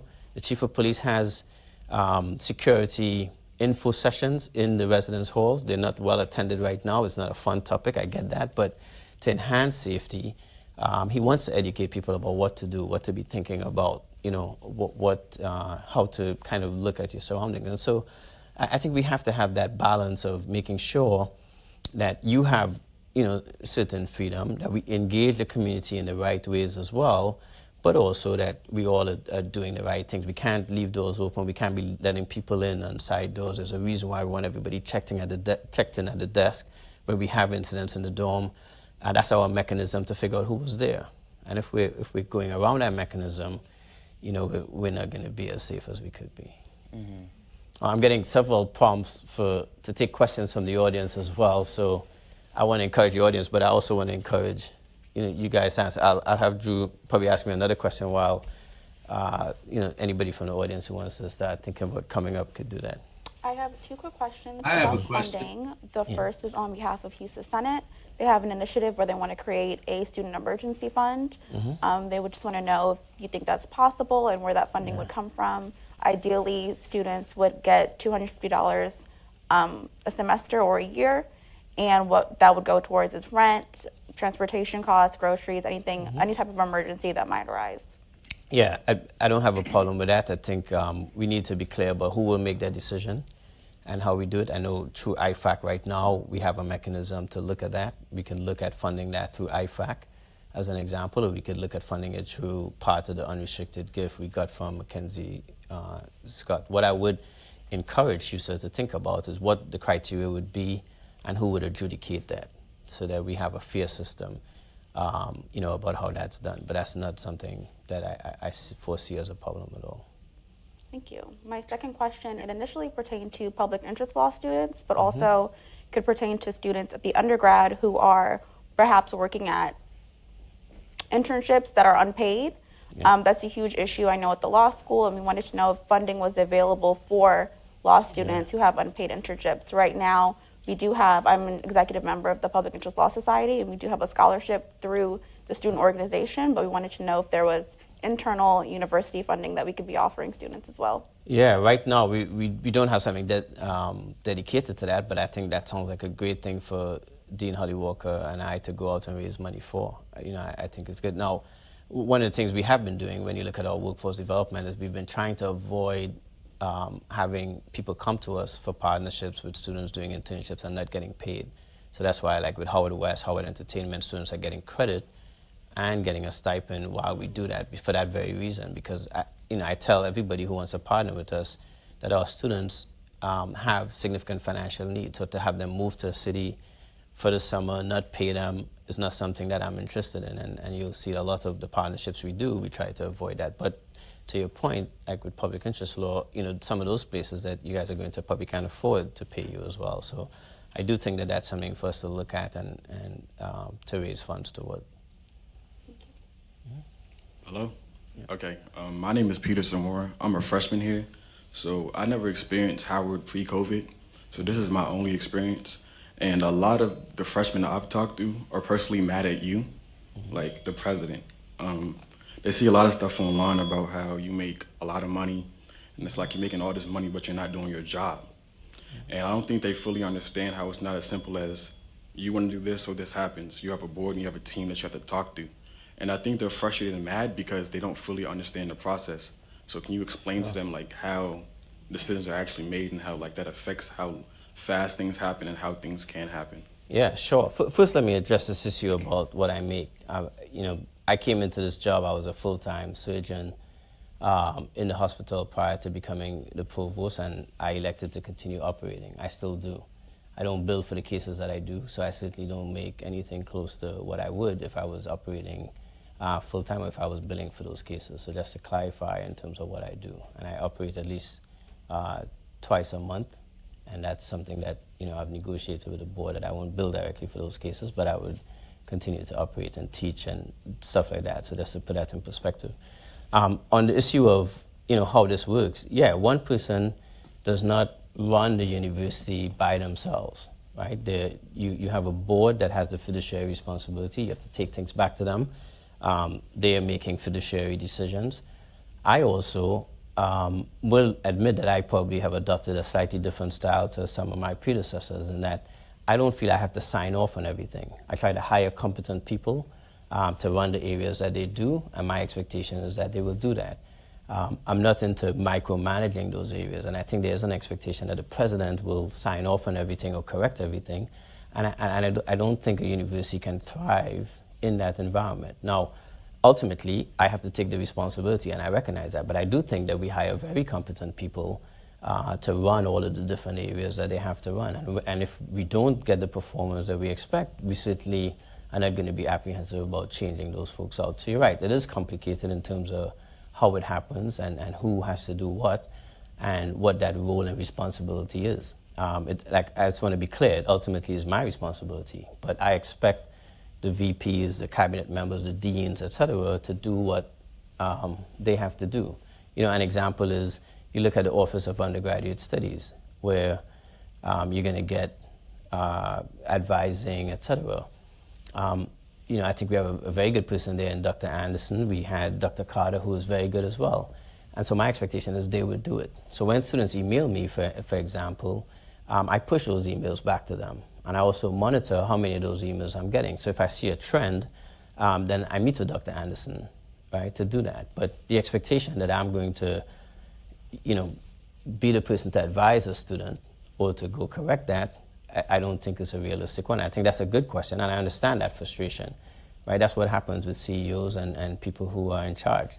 So I still think the buck stops with me. I want to be clear about that, but that's why we do hire a team to perform the breadth of what has to happen at the university. Okay, thank you. I think that'll clear up a lot of misunderstanding between you and the students, because Howard is the mecca. It's really built up a lot. This is the HBCU of HBCU. Everywhere you go, it's you go to Howard, you're an elitist. You're one of the top people. So it's as a whole, we represent HBCUs, and I see a lot of stuff online about how. Hello. But I see a lot of stuff online where it's I'm glad I didn't go to an HBCU because look at what's happening to Howard. Yeah. And I don't think that's right, because personally, I've been grateful enough to not have to experience mold in my room. I've been very lucky. And the staff that I've met have helped me a lot already, and it's only been a month. And I'm a freshman, so for me to experience this help, I really think it's the hate is over exaggerated a bit, and I understand it's a serious issue. But I also think that the hate is played out because it gets attention.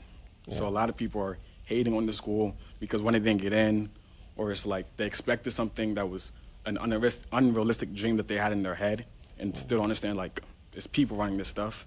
So I just want to say thank you for what you're doing. I appreciate that. Let me.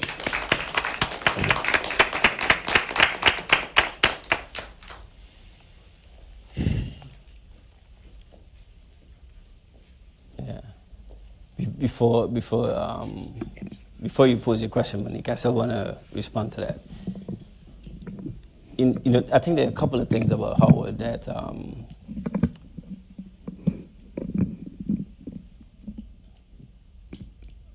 I think there are a couple of things about this university we all need to think about, and that is that this is a special place, but it's made up of people, not bricks and mortar. And the most damaging thing about these things that gets to me is I know what the staff puts in when they come to work and what they're trying to do. And so to blanketly say the administration or the staff does bother me, does hurt me. I worked in financial aid as a student. The woman who supervised me was incredible. She'd come in here on Labor Day, on holidays, to do what she had to do. And so I do want to encourage all of us as a community to be thoughtful about that, because I do think that self-hate does bother me in terms of how we go at each other And that's why sometimes I disengage from that back and forth, because I just don't think it's healthy. And I also don't think it's fair in terms of putting it in perspective. I think we have to be careful about that. And we also have to understand who we are. Like I said, the graduation rate when I was here was only 22%. And I think we miss that. We have this image of who we are in our head, but we're not realistic about who we are. And so when I see a graduation rate like that and I try to move the needle, I think people just assume that this is what the graduation rate is, right? I think if people say, I don't want to engage, I don't want people, I don't care if you're protesting or you're upset about something, I don't want people cursing at people. I mean, I just think that there's some dignity things that we have to just do a better job of. And I know who those staff are, and I know who the administrators are, and they're not just nameless people, right? They're people who, they've lost loved ones during the pandemic. They've had hardships like everybody else has had, and we owe them that grace as well. And so I certainly appreciate, appreciate your comments. Thank you. Good evening. Good evening, President Frederick, colleagues, students, alum. My name is Monique McClung. I'm the president of the Howard University Staff Organization.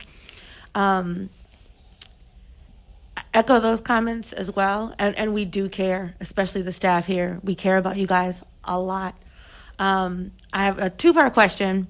President Frederick, I know that the pandemic has softened a bit how you feel about working remotely. And with regards to the inflation rate, and we talked about supply chain issues, has your stance on COLA increases softened at all?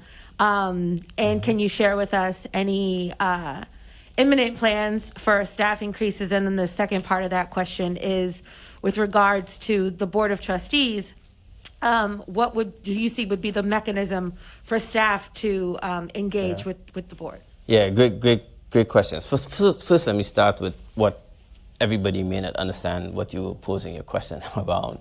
Because you started off with a comment about how I feel about teleworking. I worry about teleworking because I think we have a high-touch university. We have more students who get financial aid here than the typical university, and as a result, we have to have robust customer service engagement. And I just worry that if we do that from a remote site, we won't get it right. And so just to clarify, it's not that I'm stuck in an old age and I don't want people to be able to work from home and use technology. I just want to make sure that we don't compromise customer service as we do that. And so that's what Monique and I have had several conversations about that. And yes, my stance has softened with the pandemic. I recognize that we can do more from a remote site, and I certainly I'm supportive of that. We have to do something with respect to the COLA increases. There's no doubt about that. The inflation that's there is there. I want to give a disclaimer that I do sit on the Federal Reserve Board for Richmond, and so I'm not going to talk about interest rates, but I do see data, and inflation is going to be probably stickier than we think, right? If you think of, initially we were thinking it's a used car issue, and then we started saying it's a chip issue, and now you look at everything, food, pork, beef, chicken, everything, the price is up, and that's probably going to stick for a longer while. So we are going to have to support our staff with greater benefits. But I also want to remind everyone that I think we have a track record of doing that, right? Last year, in the middle of the pandemic, the board approved to take $80 million out of the endowment and give it to the retiree pension fund. So we went from that being 84% funded to 99% funded. I think that demonstrated, what we think about the people who work here and when they retire, wanting to secure their pension. If you make $35,000 and less, we pay for your health insurance fully. Those were decisions that we've made over the past couple of years, because I do think the staff, needs to be rewarded and does deserve, our support, not just more support, but our financial support. One of the reasons we went to Workday was because I felt we needed to use technology better so you could do your jobs better as well. So yes, I certainly think more people probably need to work from home. I just don't want to see any kind of a dip in customer service. We're not great at it right now. We have to get great at it. And so that's my tension with respect to telework. Listen, I realize that we've gone over. Let me first thank Drew Lewis, Tymick Jones, and Alberta Forbes Baker. Yep. It's Debbie Allen. I'm sorry.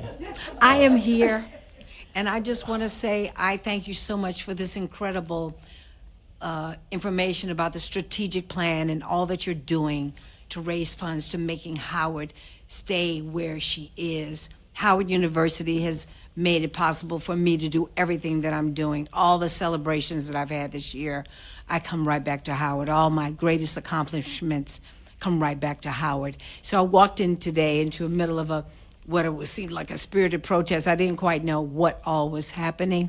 I just want to say that I want to commit to being here to support you and this university and our students and give you my time, because your effort is so on the right road.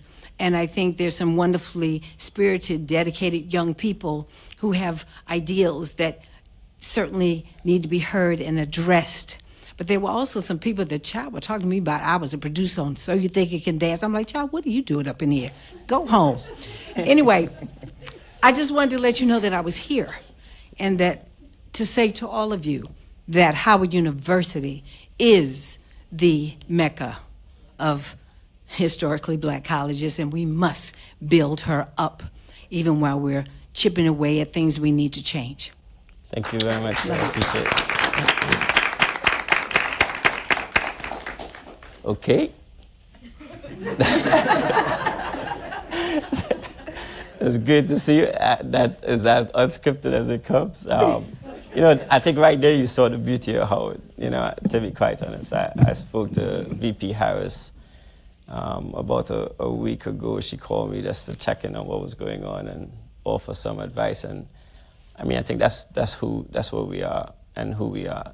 And while you have the Debbie Allens and the VP Harris, the reality is that we have about 80,000 living alum who are all doing what we expect Howard alum to do every day. And they probably don't get enough recognition. And that's who you, the students, are going to become, just like myself. So I hope it's clear that we are trying to take the university to a different place. There's a long drive to the mountaintop. It's not always going to be easy. It's going to have its bumpy moments, like this moment that we're in. But ultimately, the strength of who we are is going to be how we come together and how we move together. So I appreciate everybody taking the time. For the virtual audience as well, I appreciate you tuning in. And for you, the students who showed up here today, thank you for your time as well. I appreciate it. So thank you.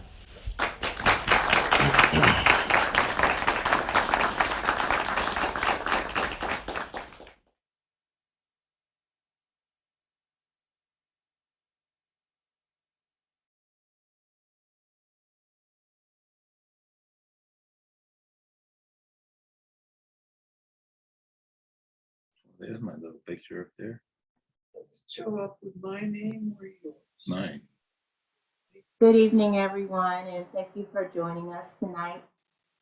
We have a stellar group of panelists with us who will be responding to the words that we just heard from President Frederick. So I'd like to introduce who we have. We did get a last minute faculty member of the faculty to join us, and we appreciate that. So I apologize if I don't have a short bio for him, but I will let him introduce himself. We have, sorry, let me introduce myself. My name is Angela Trapp. I am a member of the Howard Alumni United Steering Committee, and we are a group of alumni that are most and foremost interested in shared governance on the Board of Trustees and restoring the affiliate trustee positions. We have with us Claudette Johnson-Berry, a founding member of the Howard University Capstone Group. She serves as the Director of Programs, providing program support and IT strategy development for the organization. She works with the Capstone Board to implement a diverse range of initiatives in support of the organization's community development work, membership outreach, and research programming. We also have Attorney David Dupree, who is a former undergraduate trustee. As a student, he was a former undergraduate trustee. He graduated in 1981 from the business school and 1984 from the law school of Howard. He was also on the faculty in the business school from 1990 to 1994. We have attorney Helen Higginbotham, who's a member of Howard Alumni United, of which she is the chair of the Alumni Independence Committee. She earned her MBA from Howard in 1992 and was the president of the Graduate Student Business Association from 91 to 92. Last but not least, we have Dr. Timothy Jenkins. Timothy Jenkins is an American social and civil rights activist, attorney, educator, and former business and government executive. In the 1960s, he was a co-founder and leader of the Student Nonviolent Coordinating Committee, as well as the National Conference of Black Lawyers. He is an alumnus of our alma mater and a former board trustee of Howard University. We also have with us Dr. Eric Walters, and I would like him to introduce himself. Thank you for joining us, Dr. Walters. Thank you, everybody. I'm sorry I'm late. As some of you know, I'm suffering from pneumonia right now, and so it's been a bedridden day, but I wanted to come, and given that I was asked to participate on the panel, and I want to thank the organizers for the opportunity to talk to you. I have been on the faculty at Howard for 26 years now, and I'm in the biochemistry department in the College of Medicine. I served as faculty senate chair for 2 terms, as well as vice chair for additional 2 terms, and have been a member of the council up until roughly 2 years ago for about 15 years. And so I'm aware of the shared governance issues and have fought quite vociferously to try to enact shared governance at the university. I am also an alumnus of Howard. I have a master's of divinity from the School of Divinity that I'm very proud of. And so even though I didn't get an opportunity to listen to a lot of the exchange with Dr. Frederick, I've heard a lot of it before. And so I'm happy to contribute in any way I can this evening to this discussion. So thank you. Thank you so much, Dr. Walters, for joining us. We appreciate you joining and representing the faculty. So I guess we'll get started. We don't have a formal agenda, but I know you all heard the words of President Frederick. We had some good questions that came from the audience and from some of his guests that he had join him. I would like to start out with Claudette. Do you have any comments or your response to President Frederick's address? Yes, good evening, everyone. Thanks for joining this program.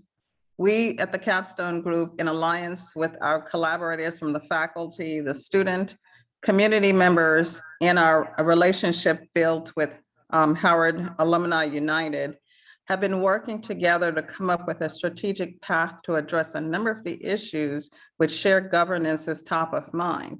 But when the situation evolved into the protests with the students, which didn't start a couple weeks ago, the students started raising concerns several weeks before classes started, and the situation progressed over time. We quickly jumped into action to assist the students to try to solve some of the more immediate problems. And as the groundswell grew and the protests evolved, we have been in place as the Capstone Group working with our Capstone members, community members, and others to support the students, to help them to navigate through this process, because they really don't want to be living outside of Blackburn Center. I'm from Jamaica, the West Indies, and I don't like to be cold at any point in time, even in the summertime. So the thought of those youth sitting out there night after night, exposed to the elements, being in a situation where their life and livelihood and their future is being compromised is very frustrating. And the presentation from Dr. Frederick this afternoon was a little bit tone deaf in my assessment. I was sitting here getting very frustrated because I don't think he was dealing with the immediate problem. He was talking about solutions, strategies that the university has been developing for 5 years. We are in a different time space and a different landscape at this point. I think ultimately we all want the same thing. We want to build a stronger university, but we have to build it on a platform of both advocacy and activism to be able to address and redress the problems that we see. So at this point, speaking on behalf of my colleagues who've allowed me to do this on their behalf, I think we want to see more action, something more positive and productive. Those youth are not interested in occupying the campus. They're interested in going into the classroom and learning to get enlightenment and to be able to take that knowledge back to their communities and make a difference. Thank you. Thank you, Ms. Johnson. Let's go to Attorney Dupree. Your response to Dr. Frederick's address? Just cut me off if you need to, because I'm just so full right now of things that I would like to respond to. First of all, I want to highlight 2 quotes from his address. He said, "I hear the concerns." He says, "I'm empathetic." He says, "I hear the concerns," but yet he also said that from the 14th until the 24th or so, he did not get in touch with the students at all, and he hasn't met with them since the 14th. Well, even his comment that he met with them on the 14th is misleading, because as you notice, he corrected himself in there and noted that he met with some student leaders. Now, the student leaders that he met with were primarily not the ones who were in the protest. He met with some student leaders, but they were not the primary ones that were within the protest. And so that right there was misleading. And even though he says he hasn't met, he didn't say he would meet. As a matter of fact, we have it on good authority that multiple times he has been quoted within these days as saying, "I will not meet or negotiate anything until they end the occupation of Blackburn Center." Now, this baffles me by itself, because I've never seen or heard of any situation where you have any kind of protest or takeover or anything where you walk in and say, "Here, take my leverage," and then we'll say we'll negotiate. And so he's saying, "Give us your leverage, and then I'll talk to you." And that's, the students have said that's not going to happen. And so I wonder why, if he's this concerned and says he hears the concerns, what is he hearing? Because he's not going in and talking to the ones who are inside the building. Now, sure enough, he's probably getting information from them, but by that time it gets out, it's what we call in the legal profession hearsay. And so he himself says that he's not, this legal whiz. And if he's not the legal whiz, one thing he should know is that with hearsay is not the answer, especially when you have the opportunity to, as we say, and forgive the phraseology, the opportunity to hear from the horse's mouth. And so he could do that and go directly to them and hear what they have to say and express what he needs to say directly to them, so that when he gets back, that his words aren't twisted as well. He was also misleading to talk about the fact that he says 1 in 5 that have come in with him did not graduate in the 4 years with the degree. This was misleading because he's assuming that that the 4 years is a cutoff totally, whereas we know that most of our colleagues and friends or whatever, they come in knowing that they're on the 5-year plan. I mean, you ask anybody that comes through the fine arts, they know good and well that they're not going to finish fine arts in 4 years because the program in there is so stringent. Now, sure, there are those who have done that, but that doesn't happen often. So to say that they don't finish, you said 1 in 5 didn't have leave with a degree.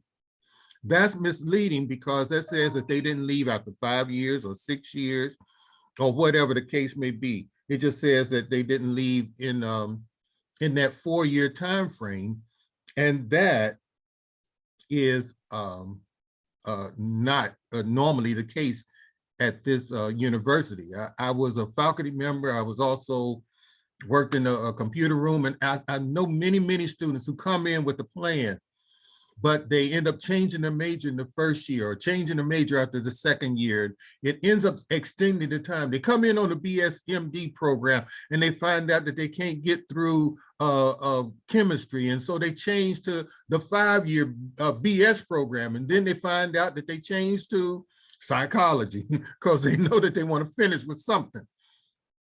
So that's misleading. So he's misleading talking about the 44% of the students that receive Pell Grants, because he tries to equate those to the fact that the students at Georgetown are paying customers, and like the ones here at Howard are not paying customers just because they get grants. That's totally, it's really unthinkable that he would even talk about the students in such a way, regardless of whether you pay through grant or through scholarship, or even if you get remission of tuition, you're still a paying customer as a student, and you should be accorded the full rights and expectations and respect that comes with that. And whether or not you stay in the dorm or in the city or where else, and whether or not you pay what people at George Washington pay or not, the fact still remains that if you're out in the city, they don't have a rate for George Washington students and a rate for Howard students. You pay the same thing. And so to try to suggest that there's a different standard for the George Washington students who have to pay to live as opposed to the Howard students who have to pay to live is just totally misleading. I think I'll stop there for now, but I got like 2 or 3 other pages. Thank you, Attorney Dupree. I know you were taking notes. I appreciate that. So Dr. Jenkins, we're going to go to you next. We know you have a lot of insight for us based on what we just heard from the president. So please enlighten us. Well, the president said he was going to speak to the state of the university, but it seems to me he was silent on one of the most important issues, which is the governance of the university. He made reference to a consultant's report. He did not specify who the consultants were, when they were appointed, what their qualifications were, or what their recommendations specifically included. And he did not specify how this report was ultimately decreed to be the change that reversed 50 years of Howard history. I think it's important for us as alumni and people who are interested in democracy at the university to recognize that we have a responsibility to stop this usurpation. It is not enough. He didn't identify who the consultants were, where they came from, what their qualifications were, and how they came to the conclusion that we no longer needed alumni or student or faculty representation. I was the member of the Board of Trustees who made the motion that we should have student and faculty participation. And I also have been adamant that we need to see the report of the consultant, we need to see the credentials of the consultant, and we need to see specifically what the foundation was for their recommendation. Because otherwise, This is a fraudulent activity that has been perpetrated on the students, on the faculty, and the alumni. When Howard was built back in the 1800s, it was with the labor of faculty and students who put together the mortar and the bricks from which Howard was born. And it ought to be recognized that they cannot be ignored now that we have a new set of people. And I think it's important for the state of the university to recognize the reality that we have the authority to change it and go back to where the university should be. If the students sit in, they sit in for a good purpose because the university has gone off the tracks. And we need to make sure that we speak out in an authoritative way. We need to see a copy of the consultant's report. We need to see which members by name voted for that change. And we need to know what authority they use statutorily or legally to execute such a policy. And until we know that, we need to challenge this on every level that we can. Thank you, Dr. Jenkins. I'd like to go to Dr. Walters now. I know you maybe didn't catch all of the address, but just hearing the other responses, do you have a response on just your overall knowledge of President Frederick's just response in general to the protest through shared governance, and just based on your knowledge and your history with his presidency? Well, I want to follow up on what Dr. Jenkins just stated. I was one of the people that was interviewed by this consulting group. In fact, we were contacted, those of us who were former Senate chairs, even the current Senate chair, Dr. Alfred at the time, as well as the sitting, I think, secretary and vice chair, as well as a former or a member of the council. And when I was asked by Florence Prelow, invited to be a part of this discussion about, it's called IES Consultants, I believe. I can send all of that information to you. That was the consulting group. And I was reluctant to participate, but I was convinced by other colleagues that it's important at least to be a part of the discussion to try to ensure that things are going to not end up disfranchising us. And so when we were on a Zoom meeting with that team, and again, I'm happy to provide the names of those individuals, I told them immediately, I feel that this is about money. And I feel this is about how the university has to somehow prove to some entity that they're on the up and up.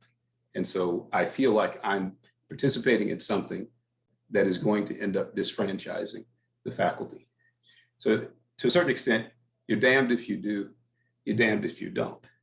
But I can guarantee you that the claim, at least from those who were participating as former chairs of the Senate and officers of the Senate, there was not at any time a discussion or a question about the abolishment or elimination of affiliate trustees, not at all.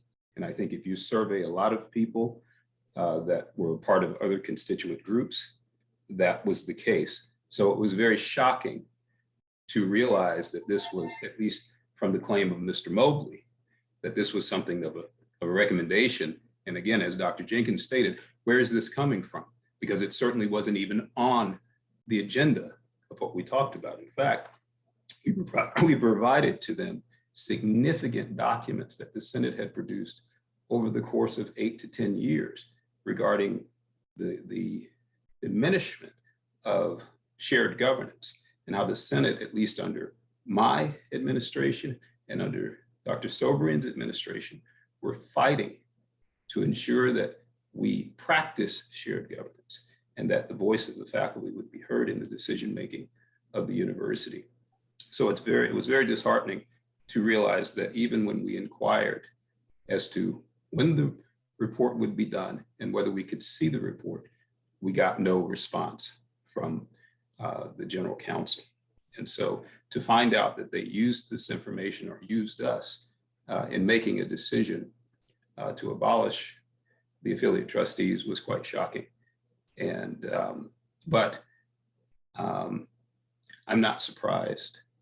I'd like to shift a little bit at the end of the, so I want to thank Dr. Jenkins for bringing that out. And I think we deserve to see that report and see who in fact is telling the truth here. Is it something that is has been recommended by these consultants that is of their own accord after evaluation? Secondly, or is it something that's not really a part of the report, but the board has taken opportunity to proffer such an idea? That's troubling to me. I do need to mention, I sent to a number of the members of HUA, at least the Brain Trust, that in 2018, when the Faculty Senate voted no confidence in the administration and the executive leadership of the board, we had a meeting with certain individuals of the Board of Trustees in March of 2018. It was at that time where the Board of Trustees invited their own, let's call it consultant, to talk about models for shared governance, a person named Dr. Matthew Hartley from the University of Pennsylvania. Dr. Hartley came at this special meeting to exclusively talk to us about models of shared governance, again, by invitation of the board. And everything that Dr. Hartley stated, this so-called expert in shared governance, was consistent with what the Senate had been asking for a number of years.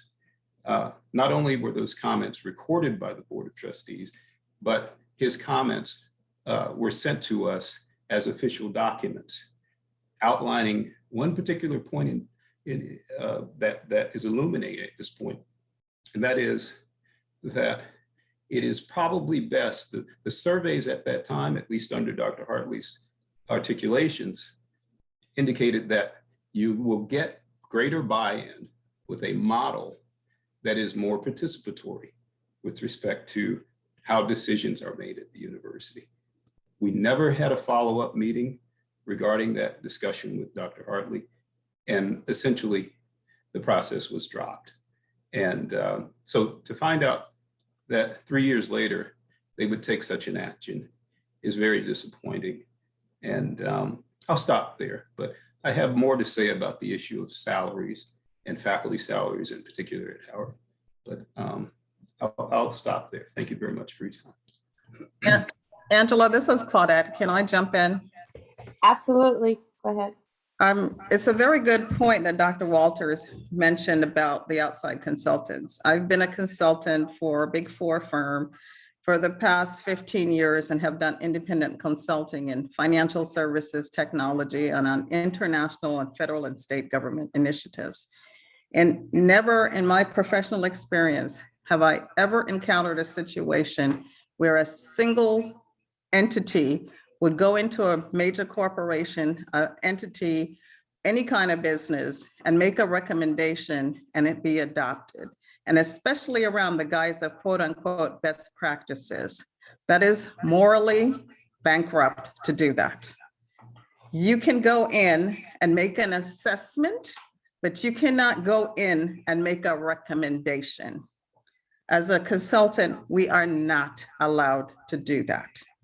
And I have a concern that this entity, this IES entity, I've worked for a firm before called IES. I did some searching to try to find out if it was one of the entities that I worked with.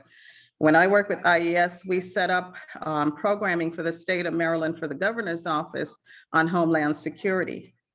I took command and control of meetings in those spaces because things were not getting done. I made recommendations and they were adopted depending on the validity of those.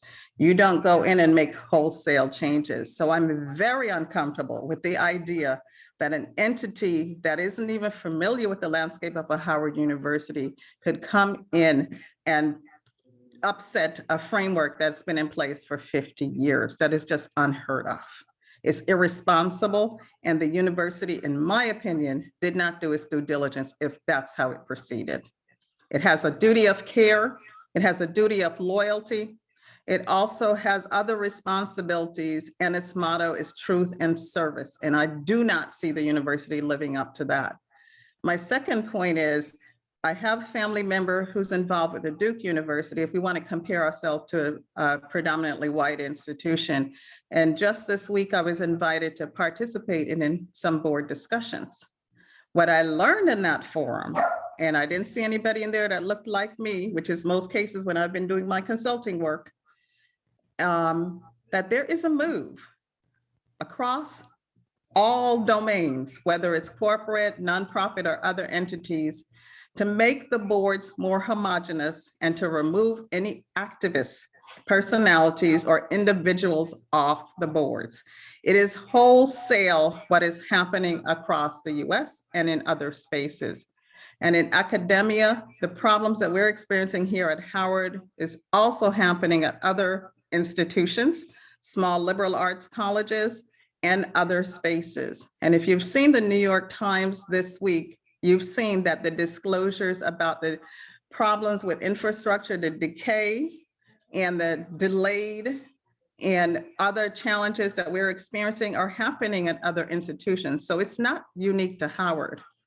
But what's unique to Howard is that that problem is not being put on the table for us to work with collaboratively and develop a solution. That's what the students are asking for. That's what they're demanding. We need a plan. We're willing to sit here and help you come up with a plan. We have creative solutions on how to do this. You now have money. We did a lot with a little before. Now there's almost $1 billion, $804 million walked in the door in less than a year. Can't we do something constructive or productive with that? That's what the students are asking for. Can we sit down at the table with you and identify where the challenges and the problems are, what our pain points are, what can we address? We don't need a solution overnight, but we need a plan. And that's the message I think they're missing, is a plan. And we've spent way too much time in these past few weeks going back and forth about who doesn't want to blink. It's not a blinking matter. Jesse Jackson fell on Saturday because he was here trying to do shuttle diplomacy. That's irresponsible from the university. That Jesse Jackson can fly from Chicago to Washington, DC, and Dr. Frederick can't walk across the campus. And when the students walked across the campus, the administration building was locked, locking them out. This is outrageous. So we need to find a way forward. Talking is wasting time. We got things to get done. Thank you, Ms. Johnson. Very strong and eloquent words, very well put, and great context. Thank you. Attorney Higginbotham, your response, please. Yeah, can you hear me? Okay, yes, great. we can hear you. Thank you. Wow, you guys have covered most of the major points that needed to be made. I personally was looking for him to talk more. He didn't mention Corvias. He didn't mention that company at all. And he knows that's a major concern that's out there. One, why did you sign a 40-year contract?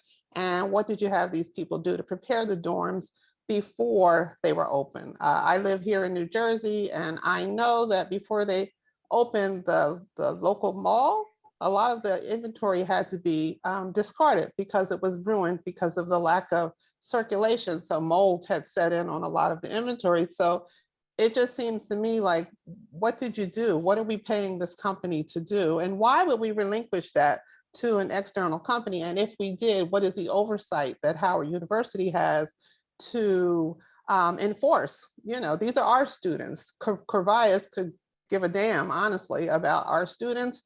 And clearly they don't care about the military. So, you know, whether or not they entered into this contract before these problems came about with the military, we're not sure, but they're here. And what have you done? And what have you done to hold them accountable since then? So I was disappointed that he didn't talk more about that and the preparation.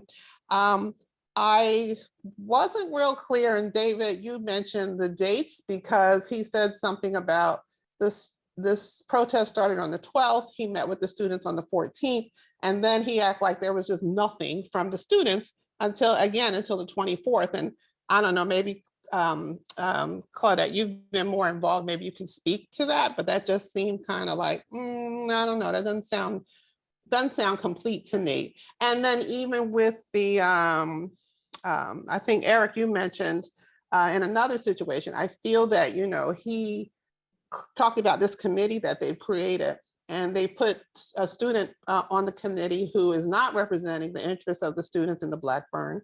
He put HUAA president on this committee, who I don't think have they yet spoken to the issue of the protest. So it's very interesting. And even tonight, it seemed that the people who he was speaking to, it seemed very rehearsed to me, particularly the young man who was a freshman. If that wasn't scripted, my name is not Helen. Everything he was saying was like, and at some point, it even seemed that Dr.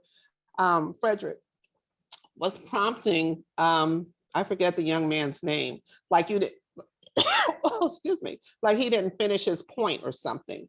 So, the other thing that I wanted to, I don't know what's in my throat, excuse me. The other thing that I wanted to mention was he talked about the amnesty. And there's all this talk about academic amnesty. These students are concerned about amnesty from expulsion and punitive. And he danced around that a lot and said, we can't give blanket amnesty because, what if, people are in the building who aren't Howard students, and what if they've done something? So he just really didn't answer a lot of it. And, as everyone here has pointed out, it's just unacceptable that he has not sat down with our students. He is just across the campus, and, he's doing surgery on the morning of Howard's homecoming. I mean, I all of it. And his salary, that was interesting. He says he's operating for free, so twice a month or something. And I don't know, I just thought that there were a lot of things that he used this opportunity as anyone would. I think he and his staff have, they have taken on the style of corporate America and how they deal with us. They've done it better than even the folks who they've learned it from. He didn't talk about his hires, but anyway, it was just a lot. So I think if we can just all kind of talk about, there were lots of observations there, and we got lots of questions. So this is really good. With respect to the students, Helen, the students took over the building after town hall was supposed to be held with administration. So it wasn't like the students walked in the building and took occupancy of the building. Mm-hmm. They were there waiting for members of the administration, and it didn't even have to be Frederick himself. I think they just wanted someone who was in authority or in administration, if you would, to join them in a forum to address some of their concerns that they've been expressing verbally in writing since May. So did you hear him, Claudette? He said they were having chewing chats with the students before any of this happened. Was that true? I don't know about any chewing chats. I don't know about any chewing chats, but I know concerns, petitions, pleas, not just from students, parents. My niece went to Howard 4 years ago. My sister is still pissed off because no one ever answered the phone. When she called me about what's going on now, she's like, I'm not surprised, but I digress. What I want to address is the existing situation on the ground presently. The students took occupancy of that building because they saw it as the only way to get attention, and they were right. Because they were sitting in an auditorium waiting for participants to a meeting that I understand that they had agreed to participate in, but then decided that they weren't going to show. So within short time after the message went out that, okay, we're not leaving this building until somebody shows up. They showed up, but they showed up with the DC police and they showed up with campus police. Yeah. And that escalated a situation where Frederick or somebody, DeBroy, could have taken command and control and manage it differently, but they did not. A family member said to me, I'm from the West Indies, so this just kind of resonated with me, said he's handling it like an English headmaster. He is not looking at these students as his constituency, as stakeholders that are part of this university and need to be involved in decision-making. He's looking at it as, I'm the person in authority and I'm dictating to you what the terms and conditions are. And that's not going to work. We're in an age of social media, of social justice, and we're coming out of a year of a George Floyd movement, a movement that is reflecting the fact that there's a lot of issues in our American society. And in order to address that, we need to sit down and work collaboratively to come up with solutions, not continuing to create barriers or impacting the students, their livelihood. They're not interested in sitting in Blackburn or outside Blackburn overnight. These students are going to class, they're working jobs, and they're managing each other, building community and creating a village. You know, it was interesting this afternoon to see when Debbie Allen walked up to find out what was going on. And she's sitting there thinking that she's walking into a Friday on the yard. And then she realized she's in the middle of a protest. And she's like, ooh, I need to go talk to my sister. Well, her sister was out there previously and her sister wasn't kind to the students. So it was interesting to me to see her demeanor this evening when she came in and said, I want to help. Maybe we can get her to help, because when Jesse Jackson made multiple phone calls, Frederick wouldn't listen. He wouldn't even answer or return the calls. It's when Jackson said that he was getting on a flight and he's coming to sit with the students that something happened. And even then, he wasn't assured that he was going to be greeted or received, but it happened. And ironically, Dr. Jenkins is trying to raise his hand up there. I'll be quiet just after this. And ironically, Sunday's chapel, it was Reverend Barber. Now, if there isn't a divine hand in this, I don't know. I'll be quiet. And Reverend Haynes before him. Exactly. It was Thank you, remarkable. Bill. It was Go ahead, remarkable. Dr. Jenkins. Go ahead. It was remarkable to me that no place did the president say that there would be no retaliation. He talked about the business of legal immunity, but he didn't talk about an unequivocal refusal to use any retaliation for the students having occupied Blackburn. I want him to be on the record in a clear way, and I think the Board of Trustees need to be on the record, that the voice of protest is not a basis for prosecution and persecution. As it was indicated, my history includes the founding of the Student Nonviolent Coordinating Committee, SNCC. We were students when we insisted that society was going over the edge and we needed to do something about it. We didn't look for statutes. We didn't look for authority. We had a moral principle. I think the students who set in had a moral principle. And I think the president of the university failed to address that dimension of their argument. If I may, and you're right on it, Dr. Jenkins. You're definitely right on it. I'd like to address one other quote that is piggybacks on what Dr. Jenkins said previously and just now. Dr. Frederick said, my advice, give it an opportunity. And he said that in reference to this new wave of well, I call it lack of shared governance. This new thing he wants to try with putting the students on these boards. I really have a problem with this, because what it does now is that it dictates what somebody determines is a student interest or not a student interest. And when I was on the Board of Trustees as a student, yes, they did assign us to various committees, but the committees were not always the student whatever committee or something.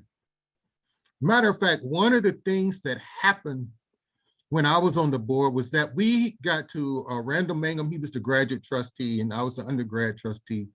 We got to work on the university master plan that Dr. Cheek had authorized and helped to put together. And I see that there is still a derivative of it that Dr. Frederick has now, and it's definitely changed a lot. But back then, they were really trying to do the original master plan. Now, the board felt that the student, meaning mine and Randall's involvement, was so important to this process that even after our terms were over, the board called us back. This was unprecedented, and it's probably never happened again. The board called us back because they wanted us to finish what we started.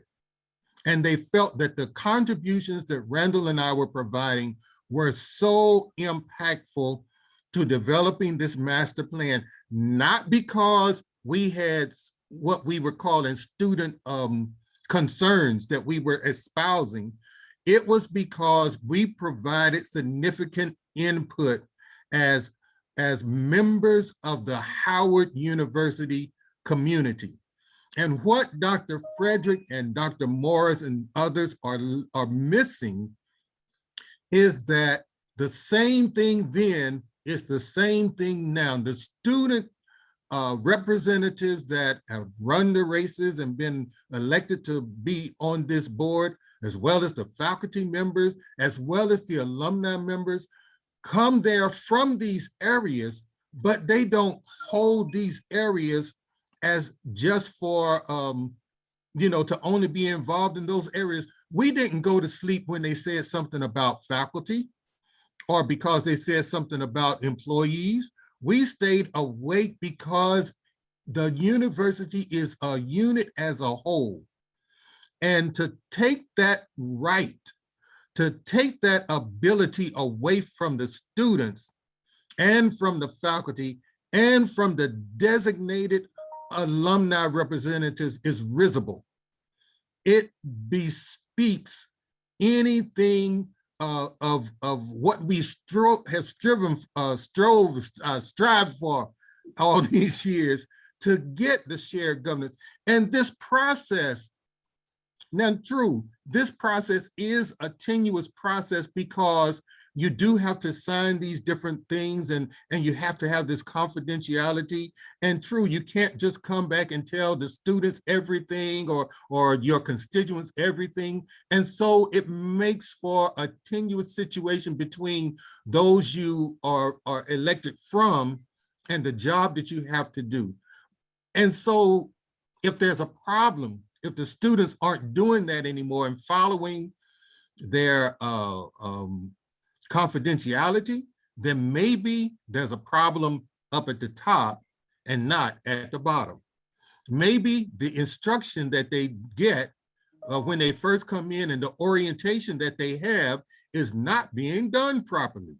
But don't blame the student for it, and don't blame the faculty for it, and don't blame the alumni for it, and take away what is a bona fide and necessary part of this university process. Here. David, I would agree with you. And one of the things I think we need to point out is that Frederick claims he's talking to the students. He's doing that in the proxy of the HUSA elected president, and that's a paid position by the university. So that is not an independent individual. And there's also an issue with the Hilltop, where I'm now understanding that the Hilltop editor who had been on probation is now suspended. And different outside entities are looking into the censorship of the Hilltop because the Hilltop was not allowed to report, and any articles that they published had to be approved by Dr. Frederick's office or somebody that he designated. So now I'm hearing it went from probation to suspension because the Hilltop spoke out about it. The editor spoke out about it. So this guise of who is representing which community, and not to mention that the faculty elected representative had not been seated in 2 years, and other issues where the faculty senate was being locked out of meetings before this whole incident of shared governance being declared abolished. A lot of things had happened. And in addition, the students are right to hold out for amnesty. They're right to hold out for any kind of clearance that they can get because the university does practice microaggressions. It does practice retaliation. It does do things to students, present and past. I have a very good friend. I'm the godmother to her daughter. I never knew that she was in the '89 protests. And the reason she didn't share it is because she has PSTD. She said she's still impacted by the things that was done to her in the '89 protests. And I'm like, you're a Howard grad, I'm a Howard grad. She said, well, why do you think I never talked about going to homecoming? I said, I never pressed it, never really thought about it.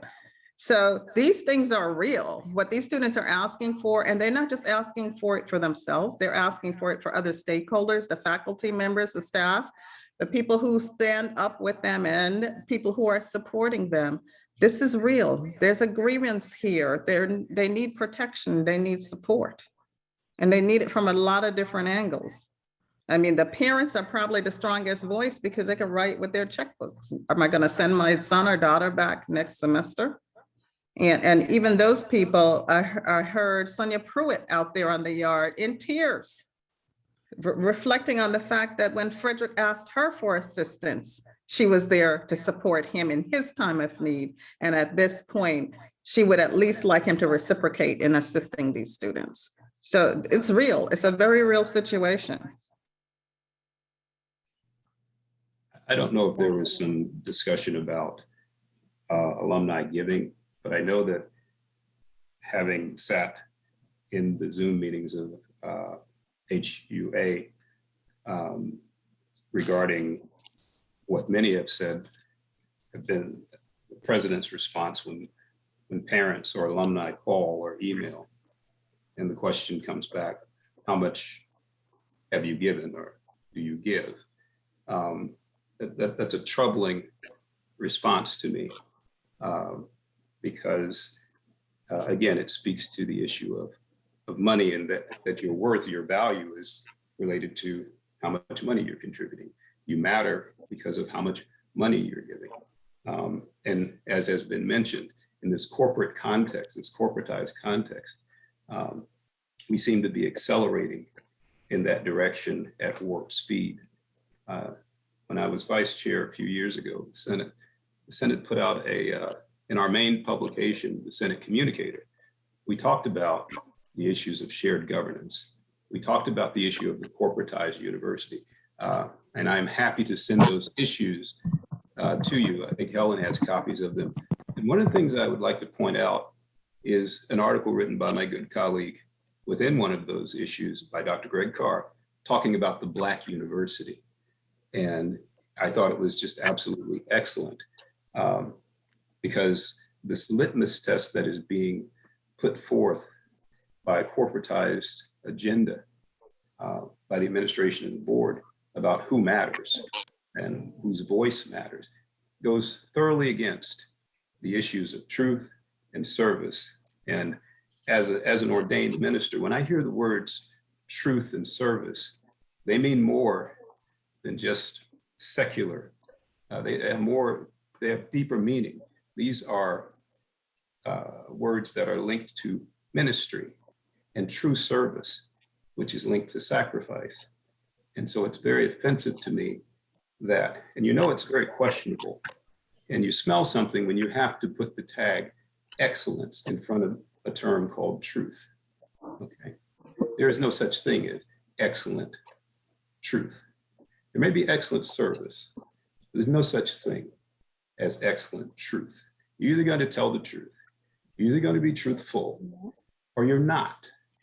And so this agenda to only listen to the people and give attention to the people who have money, it reminds me of something that occurred a few years ago with one of our faculty members with respect to contributions to the university. Mr. David Bennett, who's in charge of the Alumni Association dollars, was in an email exchange with one of our faculty. And the issue of how much the faculty contributed to the university in dollars. This gentleman had done at least a limited analysis of the Faculty Senate Council in terms of the amount of dollars we were contributing to the university.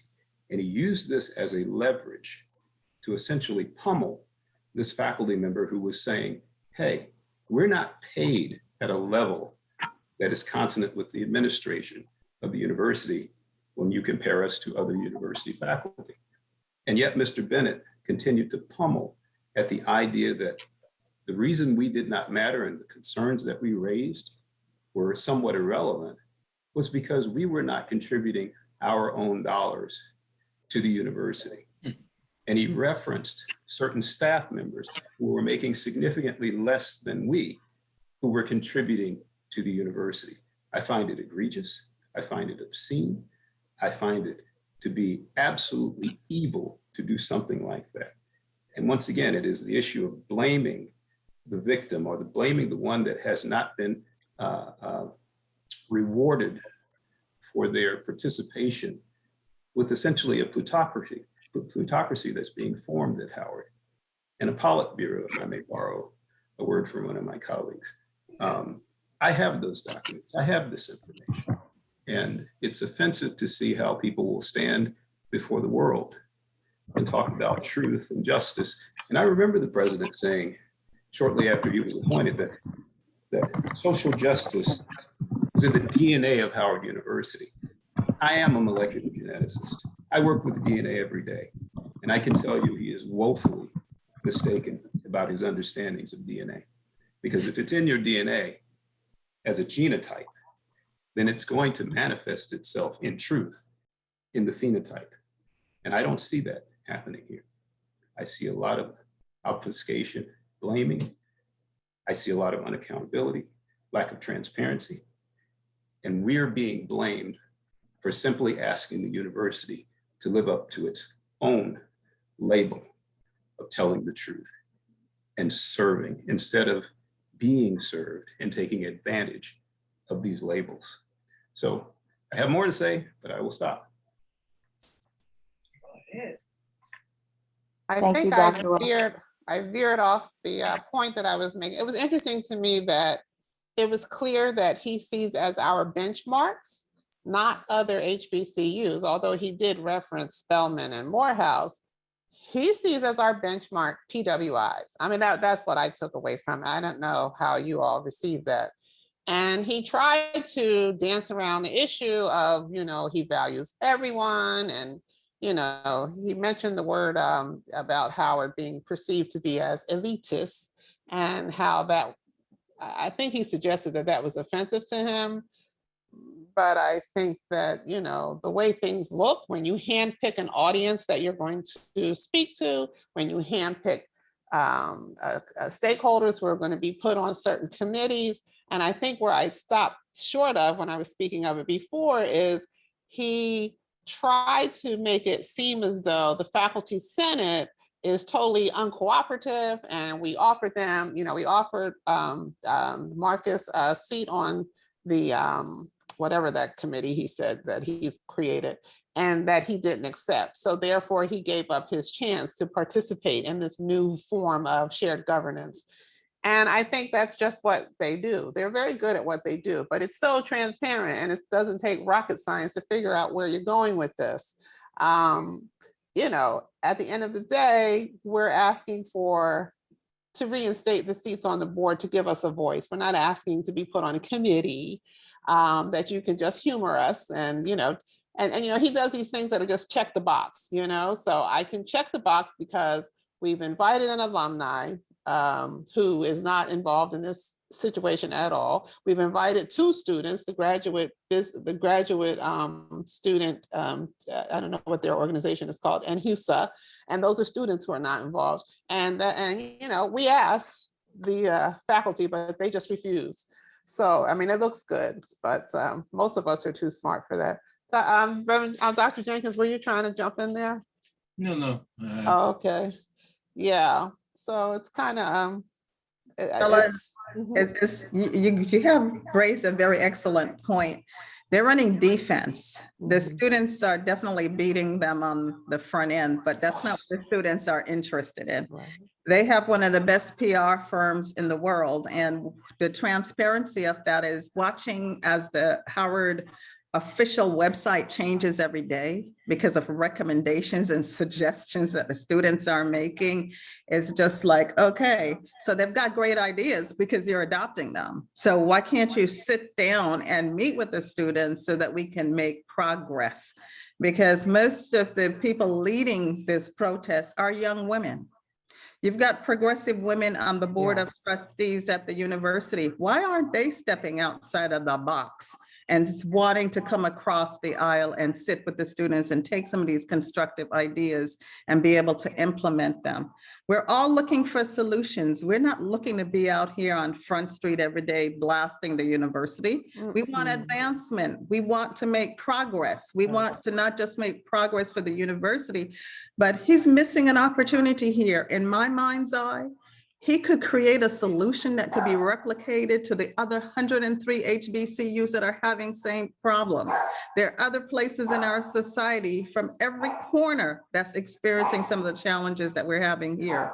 He mentioned there were 30,000 applicants for the freshman class. You took 3,000 of the best and the brightest in the nation from around the world, and you won't listen to them? Something is wrong.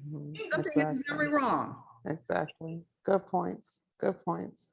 Part of what concerns me, and I mentioned this to Helen a little while ago today, is that the way this seems to be handled by this group of very powerful and very rich individuals is, it to me is becoming a blueprint for others to follow, and even those who don't look like us, as to how you handle the radical element within your ranks. And this, the microscope is right here in the middle of Washington, DC. And so if you handle it, if you handle that element, that radical element in a way that diminishes it and you succeed, then perhaps it becomes the blueprint of how others will follow. We've heard nothing, as far as I know, from Mayor Bowser about this. And I keep raising the question to other colleagues outside of the university who call me, people across the nation. And I say, wow, if there were Black young women at the University of Maryland sleeping in tents, where would all of these leaders in the Congressional Black Caucus, where are my preachers? These prominent preachers with significant following locally, some are Howard alumni, okay? Or some are very closely connected to Howard. If this were happening at the University of Maryland or at George Washington University, would those voices be out there protesting? And so it's very troubling to me to think that the way this is being handled by our own administrators and board members may actually become a kind of blueprint typology of how you deal with, the element. And that's scary to me because it translates over into both social and political contexts that have everything to do with how Washington, DC and the powerful elites in Washington will legislate and act accordingly. I think you're absolutely correct. In transparency, like I said, I sat in on that Duke board meeting this week, and that is the model that corporations are adopting. It remove the activist element.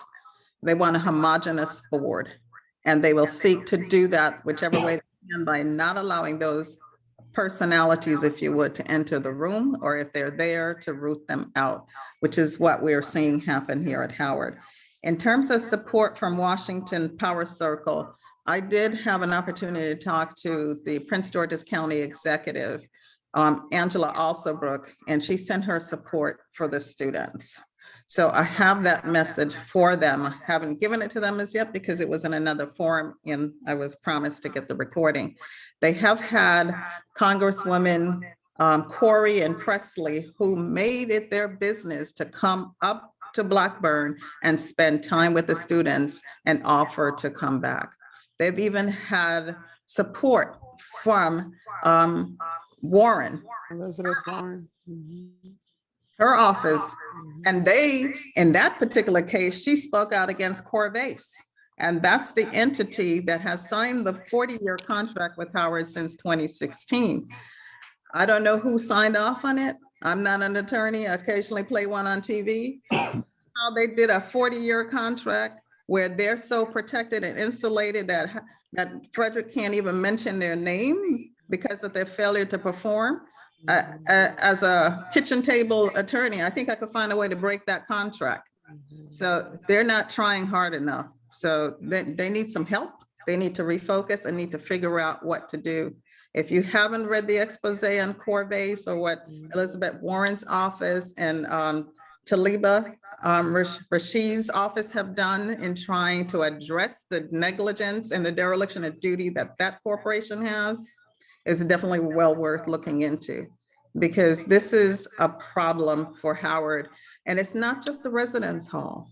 It's also the classrooms, the physics building that he's talking about, the chemistry building. I'm sure if we go in other buildings, everybody has something to complain about or to show us. Rankin, the chapel that's been sitting there vacant and decaying. So it's a systemic problem. And we need solutions. You know, we're wasting time. We need solutions. If he can't make the decisions, then he needs to step down and let somebody else take that job who can make decisions. I rest. Yeah, I'm not disappointed because I really didn't expect him to speak to solutions or how it would have been nice if someone would have been able to ask him, you know, how do you see this matter being resolved? Because what's happening, which is very disturbing and hurtful to me, is the longer this thing goes on, the more of Howard's dirty laundry is aired, and we can guarantee that it will, not might, it will come back to bite us, whether it's in terms of recruitment, whether it's in terms of, you know, future donors, whatever the case may be. The government, we may find ourselves with more government oversight. I mean, I think it's so irresponsible of him as the quote unquote leader not to recognize that it is he who can stop the bleeding here. And, you know, that's my hashtag stop the bleeding. And he just seems oblivious to it. I thought he did a very good job. I think at one point he even became emotional when the student, did anybody else see that, or was it just me? Yeah, he was trying to feign emotions when the student said that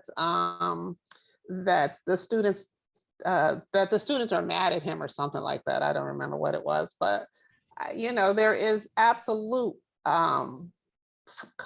he absolutely portrays that there are certain people and constituencies and mindsets that he regards as worthy and others that he doesn't, and those that he doesn't don't have a place at the table. And I think we can all speak to the fact that there are always two mindsets at Howard.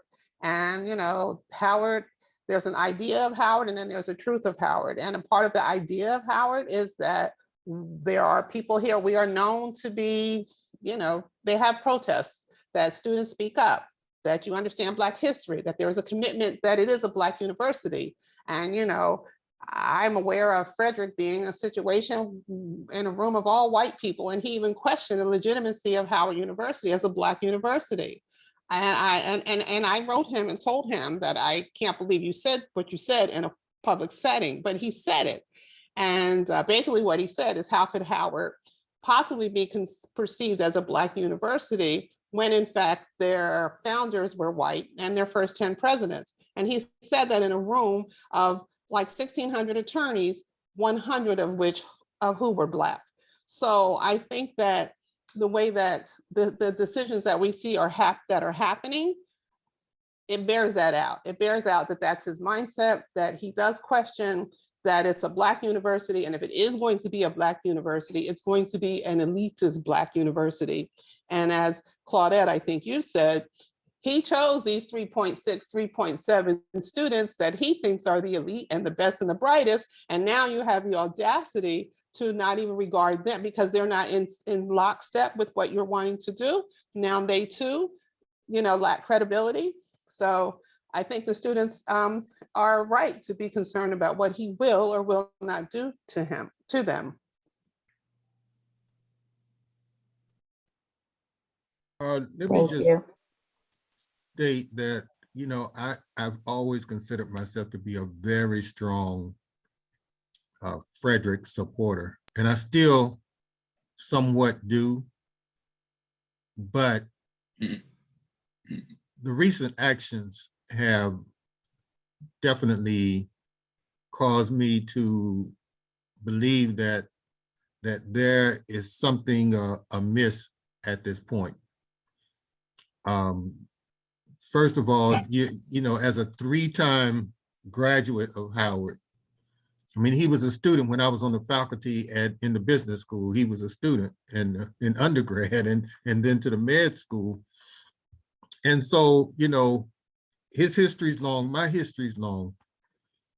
And at the same time, there comes a time where you have to make certain leadership moves that may seemingly be in with the times, so to speak, because of what you see the popular culture doing. But because of the special mission and the special purpose of Howard, you follow the beat of a different drummer. Howard has always followed a different beat. Howard has always been a leader, has set trends. I mean, come on, you look around the country, a lot of not just HBCUs, but PWIs and everything, they have significant homecomings because of the homecoming that Howard University puts on.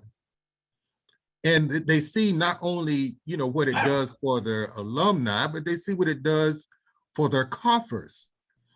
It's a way to build up and encourage giving and all kinds of things. And it's a way for the cities to make money. And so, they see that. And so when you couple that with certain things, we need to sit back and Dr. Frederick, I implore you to rethink some things. This whole thing about, and I given an opportunity. No, the opportunity is there for you to do something great, for you to build a legacy like none other, for you to be the president that other presidents of HBCUs and PWIs want to model. Because you take the lead, you listen to the students, but you're not doing that right now. I implore you, back up. Don't dig in like Dr. Cheek did. I consider myself a Cheek boy. I love Dr. Cheek, but there came a time where, he rose to what we call in leadership that 5th level of leadership, that top level. And then if you don't handle that top level right, it can either make you or break you. And it broke him. And Dr. Frederick, you're near that level. And it can really cause some things to not happen well in leadership if you don't put some things back in place. I'll just leave it at that. I won't go into my leadership seminar right now. David, I absolutely agree with you. As I was watching General Powell's service this afternoon, it resonated with me that even though he was considered an outstanding statesman, he had a situation to occur in his personal life that he's been marred by through no fault of his own. Frederick has the opportunity to create a legacy for himself and to make the university even more outstanding. He's now got resources. You've got people with talent in this community right here that could help to build some solutions to really make a difference. And when I was looking at Colin Powell's rules, you know, get mad, but get over it.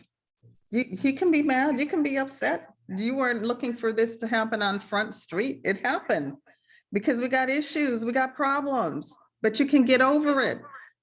Just do something simple, walk across the street, sit with the students. They still want to meet with him to share their ideas. They still want to talk to him. They aren't burning effigies of him. They didn't do what Trump did to Pence. They don't have a guillotine sitting out there and a hang noose. They didn't put an effigy of him out there. They're just constantly asking, please come and talk to us. That's a simple request. As I say, their demands are not demanding. I'll leave it there. Leading with empathy. Wrap it Dr. up. Jenkins. What a great group. Well, I think that this discussion has been very helpful because it reveals that the leadership of Howard does not end at the top. The leadership is at the bottom. And one of the things that I have been proud of is throughout the years, when I have encountered Howard alums, there have been certain people in their background, in their educational experience that have been guides to them for the rest of their careers. And I think that's what we need to be thankful of and make sure that we continue to contribute to posterity. Thank you. I agree with everything that was said. Angela, I just want to say one thing. I don't want to make a moment about Frederick. I don't think he should be given that lift. I think it's about the student. The recognition that something is wrong with the environment that we're in and that there is some changes that need to be made and that they're willing to be stewards of our future and also the keepers of their brothers and sisters to be able to make a difference, because that's what they're asking for. Help us make those changes. So the support needs to come from across the community, showing up and assisting them, whether you can do that from a distance or if you're near. Their presence makes a difference. It matters. Their lives matter. And we need to really iterate that and let them know that they're appreciated and the sacrifices that they're making is not in vain. So whichever way you can provide the support to them, there's a letter on the Capstone site, hucapstonegroup.com, which talks about 7 things that you can do to assist. There's the petition from the Howard Alumni United to be able to have a voice. We need to find ways, working in collaboration with our faculty, the community, and others to be able to get this impasse resolved. We got to move past this. We got to move forward. Time is of the essence. Thank you, Angela. Thanks, everyone. Thank you, Claudette. I would echo that, and I see a couple of questions that says, what can we do? What are next steps? And I echo what Claudette has said. Please, sign our petition, sign our letters that we've intended to send, and be active on social media in our groups and see what is going on, and join some of our committees that are planning certain things that are trying to assist. Take some blankets up to the students, that there are some things that are simple things that can be done that are helpful. And at this point, the students, as this thing I have says, the student is the most important person or entity on campus. And so we have to remember that and focus on making sure that the things we do are geared towards helping and not hindering. And just let me be clear about one thing, is at least for us and HAU, and I'm sure Capstone Group too. We're not in this for any self-aggrandizement. We're only here because we dearly love alma mater. We bleed blue. I mean, we're lifers. We believe in Howard and its mission and what it's done for us. And we want to see that continue. We're not trying to control the dynamic of it, but because we've lived it and because we've been so intricate and intimate with it, we are sure about certain things.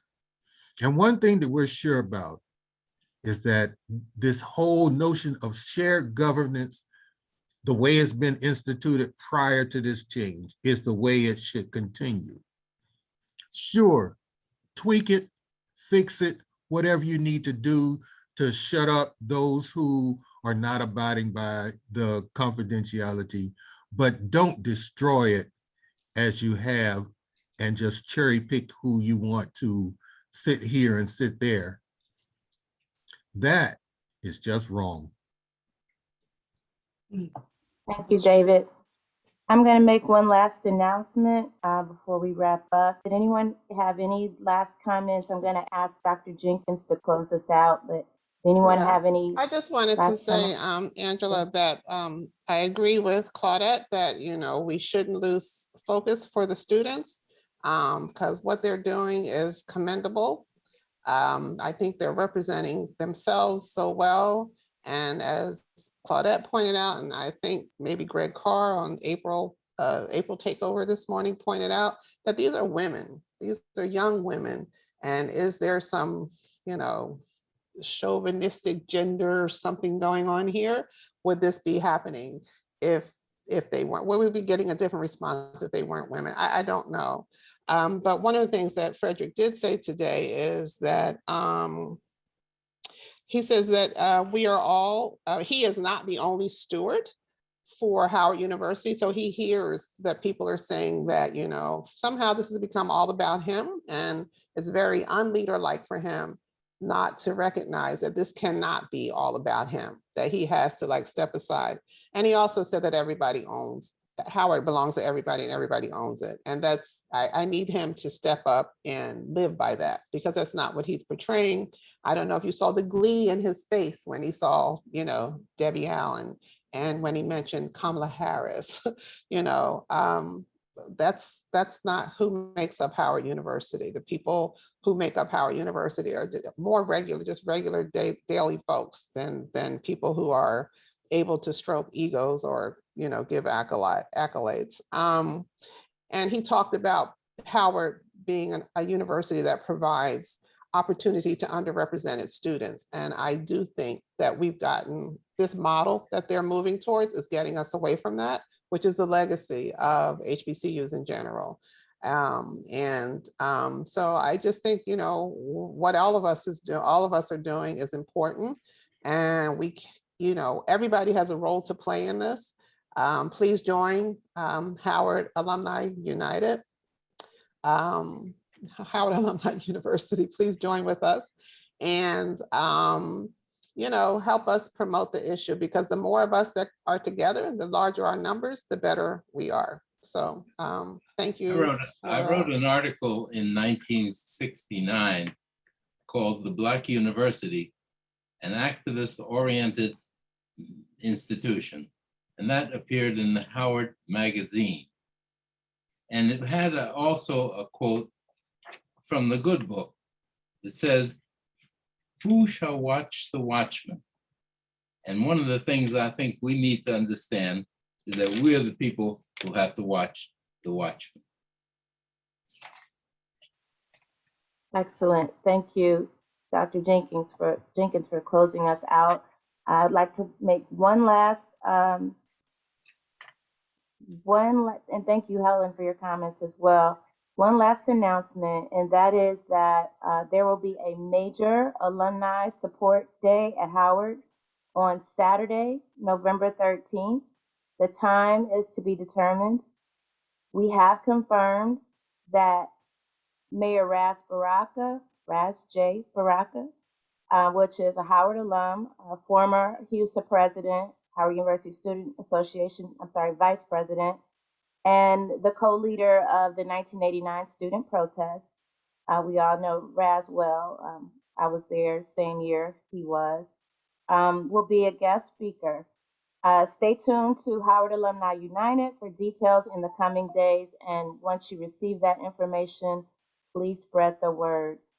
We will be, we recorded this, so we will have the chat with all of the information, your comments. We thank you for all of your comments and all of the great information that was shared. We got a lot of great questions that some of us could not answer. There were more questions for university officials, but we will try and pass those on as we can. Again, we're close to 8:30 and we'd like to respect everyone's time for this evening.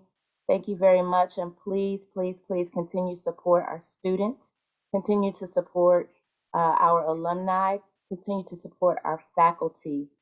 We are going to need so much support in the next coming days, and we appreciate all of the information shared as well as all of the information received by all the respected panelists. Thank you very much and have a great evening. Angela, just one final thing. The students still need food, they still need blankets, and they still need security. So if you're so inclined, please check out HU Capstone Group. Take a look at the information on the website, what you can do to support the students. And the best thing is to try to reach out to the board of directors, reach out to Frederick's office. Let's try to get some closure. We got to wrap this thing up. Thank you, everyone. Appreciate your support. Thank you, Claudette. And for any links that you all need, those links have been posted in the chat again, and we will continue to share them on our websites, through e-blasts, and on our Facebook groups. Have a wonderful evening. Good night. Good night, all.